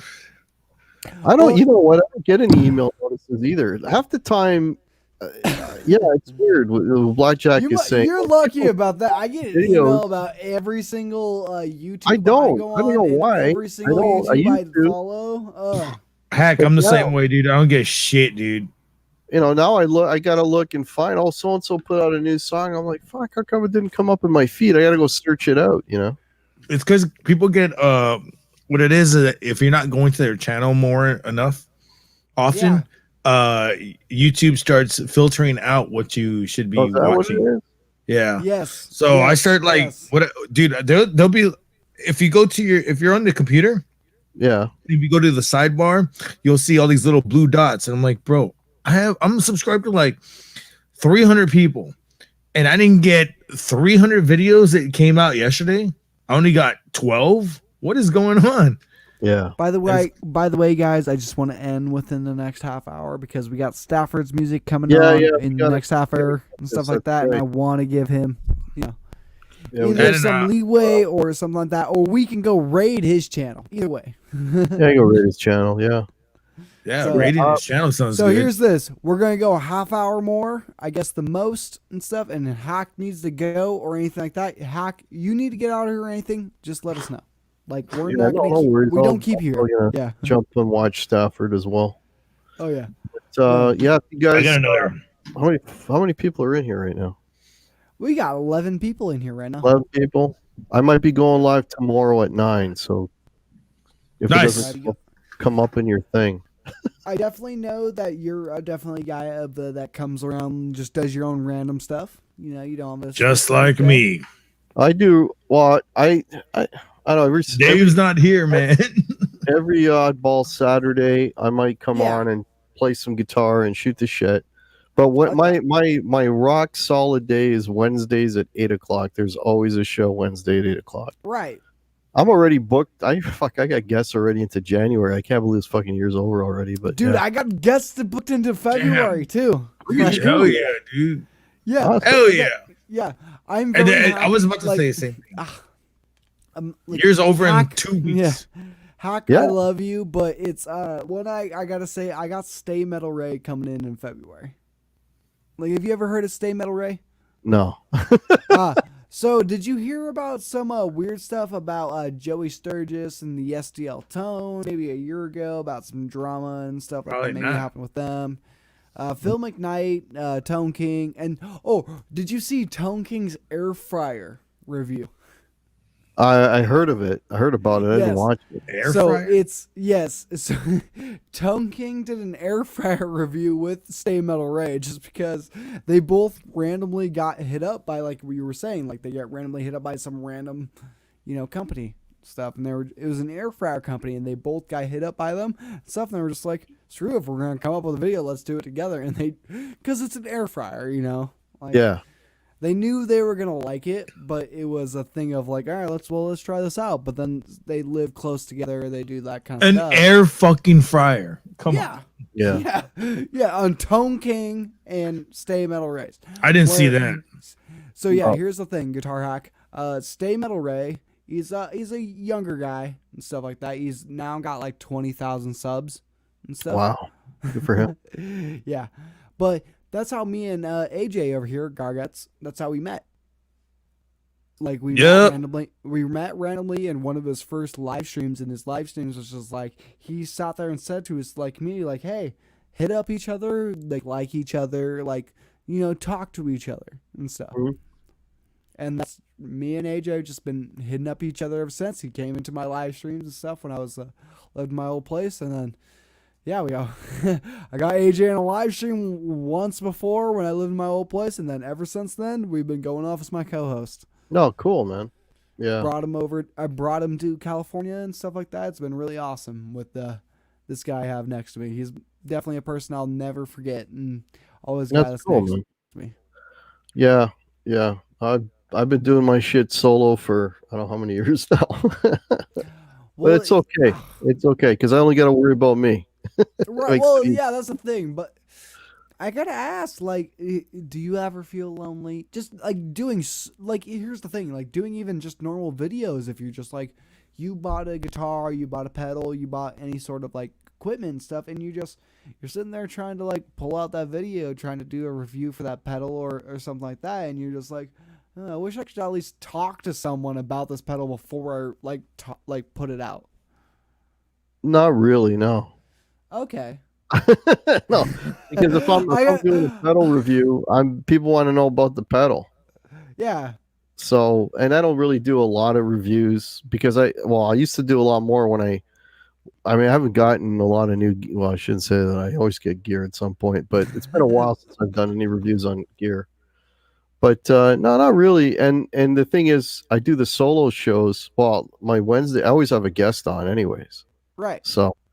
But like the Saturday night things, I know that's the only time that I really have a chance to participate. Like for example, in the chat, because when I'm doing a live show with a guest, you know, I'm finding it harder and harder to get in the chat as well, because Right. you know everybody's talking and you got to keep that going, and you know. So that's why I keep asking people to tag me, and half the time they don't. And then at the end, I'll go and I'll read all these comments. It's like, you got to tag me or I won't be able to see it. And the thing is now, because I'm on, because I just started getting I bought StreamYard for the year, and I stream to Facebook and YouTube. So now what happens is the only chat that I'm looking at is the StreamYard one. So now there's no tagging shows up on this one. No, so that makes it even harder to catch, you know, comments and stuff, right? So right. I got that's another thing I'd ask, because you had the because I'm still using the free. I'm still using the free. I used that up till 2 weeks ago. So it's, I mean, as long as. But I know, like, look, we're going almost 3 hours now. We're at 2:30, like 2:38, and I don't mean to go for this long. You know what I mean, like. But yeah, it's one of those things, like when you get into a conversation or something like that, you always got to go longer. But it's one of the things when you get into like those long conversations, and then I know that you're a person that had the free StreamYards and stuff like that. Did you have to shorten up any other like live stream like interviews or something like that? It's just so no, not because of that. No, I mean, I usually try to keep it to an hour, but most of my shows go an hour and a half. I don't think I might have gotten close to 2 hours, but rarely, you know, and yeah, usually an hour and a half. And I'm really surprised this one's going as long as it is and stuff. One of the last. Oh, you don't have. Well, I will say, you should I forgot you haven't paid for it yet, dude. I don't pay for anything. But you know why? I'll tell you why I got the stream. Wait, hold up. Let's go with Hack. Yeah. No, I was just gonna say the reason why I bought the thing is because not for the time issue, but I wanted to be able to, because I got a Facebook page too. I want to be able to stream to that, and then I'll tell you, when you have it, you got intros and shit you want to play, because I got an intro before my show. It just makes everything so much easier. Yeah, you saw how I sit there. Well, my thing is like I at least have the mixer where I can plug in a separate device that I can play an over song over my little like question mark and stuff like over my little icon and stuff like that. I at least got a separate device that plugs into my mixer that will just play over my normal mic and stuff. So it's one of those things, like that's why I haven't also paid for StreamYards. I understand where I've noticed like where overlays have come on, where you got these big old videos and stuff like that, where these really cool things like with Stafford and stuff. Stafford's got these really cool overlays. Yeah, and stuff that are a little bit like maybe like a 30-second video and stuff. Yeah, like that. well, Stafford's got, so there's different levels, right? I have I got the cheap one, and I didn't even realize. I thought I was gonna have all the things that like Stafford has, but I got this email. It's like, we got this promotion, whatever, you know. So I just bought it, and then I only after I got it, and then I saw, oh, wait a minute, I don't have all of the features. I get some, not all, but I already paid for the year. So you paid for that $25 one a month, right? No, that's a thing, man. There was, I got an email. I don't know if it's annually. Oh shit. Yeah, it was like $10 a month or something. So I'm like, fuck, sure, I'll just do that. I thought that was like you paid $10 a month and then you got the $25 like. Yeah, no, you know, you'd have to. I think that one is like 30 something. I actually got to cancel mine because the past 2 months I bought it like 3 months ago, and then like I thought I was gonna like have to like subscribe to it like as like, you know, as I go, pay as I go. But no, fuck no, they charge me every month now, and I'm just like, oh shit, I forgot to fucking. So it's like $25, the lower one, and I'm just like, I'm already over StreamYards because I kind of figured out OBS already. Yeah, so OBS good. Yeah, I'm just over. You can do a lot more shit. The only thing that sucks is that highlighting your comments like this is not a thing, and I was like, but compared to all the other stuff that OBS offers me, if you have guests on, OBS is a pain in the ass. But if you're just doing a solo, like when I do my solo on the odd Saturday night, OBS is fine.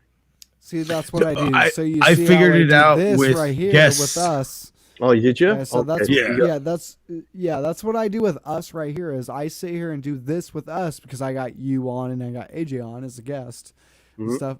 But if I'm sitting here doing my own thing on YouTube or something like that, it's all OBS. Yeah, like it took me months to figure out the right settings, but I mean, you know, because like if you look it up on YouTube, nobody's got the right setup that you have. So it's like, if you have this exact setup, then this is the exact settings you need. That's what they say. And it's like, so I had to like learn basically how you would. It's basically like a mixer. You have to learn the fucking the chain, and that's it.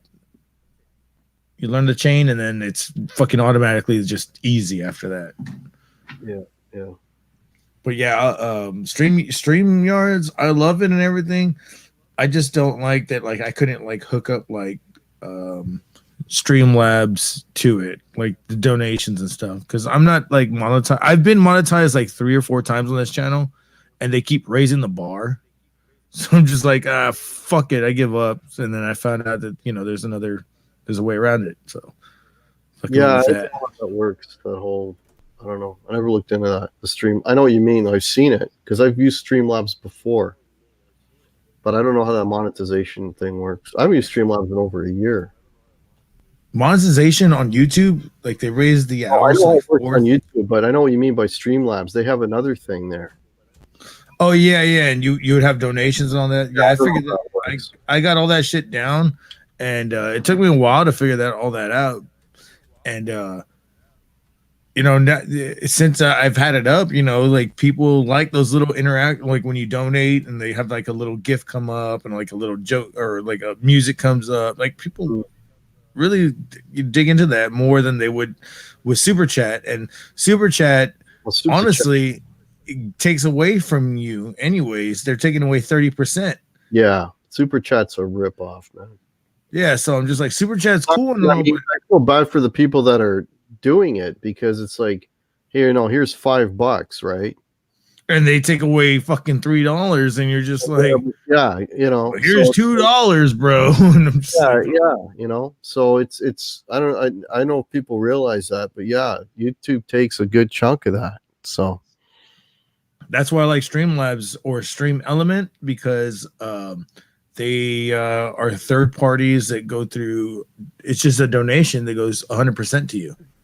Yeah, it's like somebody gives you like a PayPal, same type of idea, right? Except the only thing is that now Streamlabs and Stream Element are taking away about 1% away from people now. So it's like the maximum they could take away is like $10. Oh my god, 1%. Yeah, I know, but the maximum is that they can take away $10. But I mean, that $10, you know, over a fucking month can add up to an extra $1,000 if you're fucking moving big. Yeah, if you're a major guy, but then you major. gotta think about what your display info, what your actually or is. So what's that is, you know what I mean? Then you got or you could just go split of, yeah. Or you could throw it in your bank account and it'll fucking be there in like a week or whatever. Yeah. And even at that, like the whole goddamn system can go down in that week, and they'll be fucking useless, and your money's just fucking hanging in the air, and just, you know, it's might as well just $10 or nothing.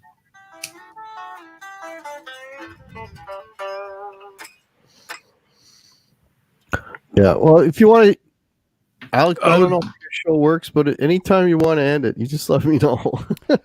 Probably within the next 15 minutes. 15 minutes sounds good. I've never been on your show. I don't know how it works. I don't know what your format is. No, it's literally the max we're gonna go is the next 15 minutes. Like that's I'm gonna hop off out of here and end it within the next 15 minutes, just to make it an even 3 hours. But if there's nothing else and stuff, and I mean I see Hack playing over there on that SG now though. I gotta go get more beer. Been in a Sabbath mood, so Gotta say. Right, so with Sabbath and stuff like that, so you're a big like the early '80s big, just like you know the early '80s metal and stuff. So Sabbath, Iron Maiden, early Metallica. yeah, Metallica for me up to the Black Album. Okay. Why is it gonna be black, man? I don't know. No, Because the Black Album became the most fucking. That's got nothing to do with that. That's got to do with the Black Album by Metallica's. Got just imagine a band coming out with an album called the Black Album right now, and it'd get the most sales. There's also like, hold on, I got an idea. The Beatles and the White Album. I'm about to fucking come out with a Black Album and fucking sell out. Everything's gonna be about like the protest and how everything sucks, and you know, I mean, it might be like a Bob Dylan thing. Who knows? Well, he's right though. The Beatles had a White Album, right? So yeah, exactly. And then the Beatles had a full White Album. But here's the thing, like, and guess who had a Purple Album? Prince. Purple Rain. Yeah, it's love one Prince, of those. It's I one love of them those too. things and stuff like that. It's not of when it comes to those things. It's not of a like cultural thing of like that, because look at the Beatles and they're coming up in the '60s and stuff like that. The biggest cultural civil rights movement and stuff like that is when the Beatles are coming up. Yet they come out with an album called the White Album. You know what I mean? It's only the White Album because people didn't know what to call it. Yeah, that's the thing. It wasn't. The Beatles that's didn't call it the White Album. The public called it the White Album. Wait, what was it really called? That's the thing. That's what it was and stuff like that. It's because the people called it the White Album and stuff like that. Where what was it called? Now, if you come out with something Didn't have a weird or name. something, it didn't. Yeah, it didn't have anything. It's just called the Beatles. Yeah. Where now, if you come out with something and stuff like that, everyone's just got to have some sort of advice, some sort of name, some sort of history on it, or they're gonna have to say just some sort of opinion and everything on it. So there's gonna be some sort of name from something almost from the '80s on and stuff. There's always some sort of name, nostalgia. Well, there's that always, but it's always gonna be there's some sort of name for something. You gotta name your thing something. You gotta name your guitar. You gotta have the right name for your album. You have to have the right name for your song. Like you have to have the right name for your band. Like the name comes into such a big perspective in the 80s and the 90s and stuff like that, where just like that in the lyrics. I mean, shit. I wouldn't know. I wouldn't have known that She's So Right and me doing cocaine. No, I'm playing. She's so right. She's so right. Yeah. She's so right. Bobane. Hey, Frathem's another good one on what Telly. Frampton. No, Frampton was a Les Paul guy. Les Paul guy? I could have sworn to someone at Les Telly at Paul one point later on in his years. Like in 2005, I could have sworn I saw him on a. Oh, I mean, he could very well have played a Telly or a Strat, but his signature guitar has always been a black Les Paul custom. I'm gonna find it. Well, Hack, is there anything you want to leave without the crew and stuff like that? Is there anything you want to promote? Anything you want to let the people know? Ooh, Sure. You got anything coming up? Yeah. Well, I can talk about coming up, but before I do talk about coming up, if anyone in here has not checked out, I got original music. It's on my channel. It's also on Apple Music. If you got a link, you can post it in the chat. Yeah. Yeah, all Sorry, of Alex? Guitar Hack. Well, here's the thing: Guitar Hack's YouTube channel is right be the first link that you press. Okay, so I got all that on there. Yeah. And it's on Spotify, it's on Apple Music, Amazon, all that stuff. There's 4 original songs there. I'm going to be recording 2 more next weekend, so there should be 6 hopefully by the end of the year. Awesome. And coming up on Wednesday, if you're a Kiss fan, you got to watch the show. I've got a guy named Mitch Weissman who has written and performed on Kiss records. He's coming on the channel. Ooh. In 2 weeks on the Hack channel, I got a really special Christmas show. It's going to be awesome. I don't want to give up anything, but check it out. You'll enjoy it. What day is that? Wednesday. Well, next Hack show is December 16th. Which is this coming Wednesday, but the Christmas show is the 23rd. It's always Wednesday at 8 o'clock. Right. So check the next 2 Hack shows are going to be very cool. 16th and 23rd. 16th and 23rd.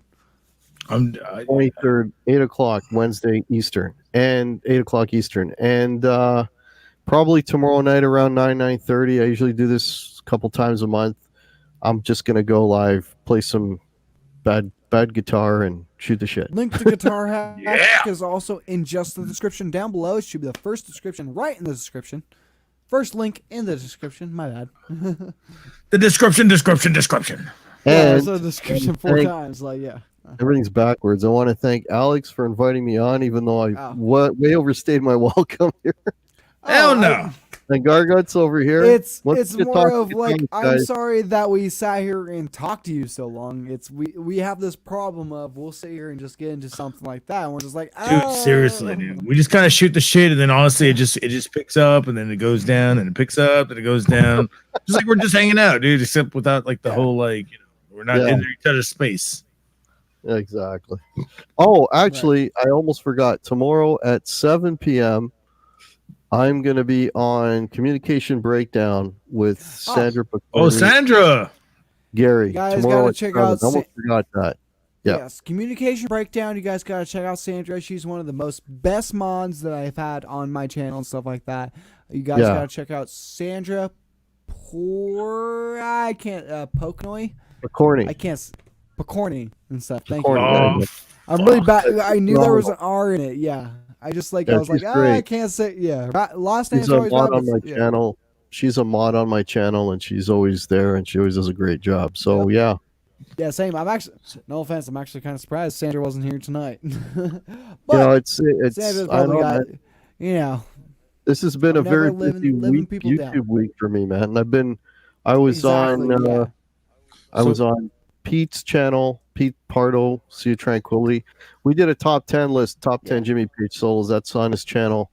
That was yesterday. Today, you asked me to be on, which I'm honored. Tomorrow, they had a Communication Breakdown, which I'm honored again. Anytime anybody asks me to be in a show, I'm like, really? Yes. You want me on your show? But sure. But so very honored and pleased about being asked to be on people's shows. It's awesome.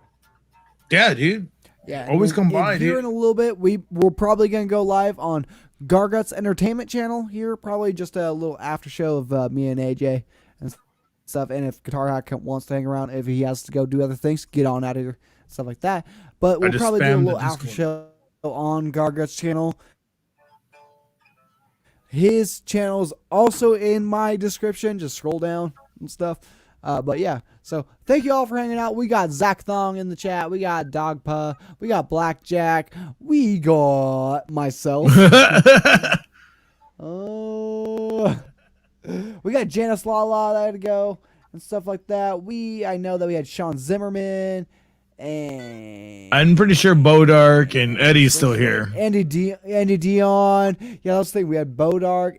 Oh, Eddie, Luis is in here. Edwin Crane. Sup, folkers? Stuff. Sup, folkers? I love Luis. That motherfucker can Oh. just tell it like it is.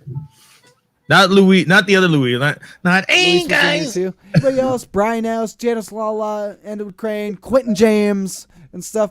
I know that Laz was in here too and stuff. Thank you all Hey, for stopping by. We're gonna hop on out of here. Thank you all for stopping by. Hack, anything else left to say? Garguts, anything No, left to say? thanks, man. Thanks for having me on. So we might go live because we got some trouble going on in the Discord, and when I mean trouble, I mean the best trouble that it is. It's Chino fucking Reyes, and he's like, "I'm out." Oh yeah, we'll go. He's live like, "I'm again out." on AJ's channel within the next half hour to an hour and stuff like that. So He's like, "I'm out at 9." if you guys want to hit us up, hit up the link in the description. So we might go live for a little. We're gonna go live for a little post show, and then I gotta go get beer, and then after that, we're just gonna shoot the shit until I'm on the show tonight, my homie Okay. show. I'm out of here. Check us out later.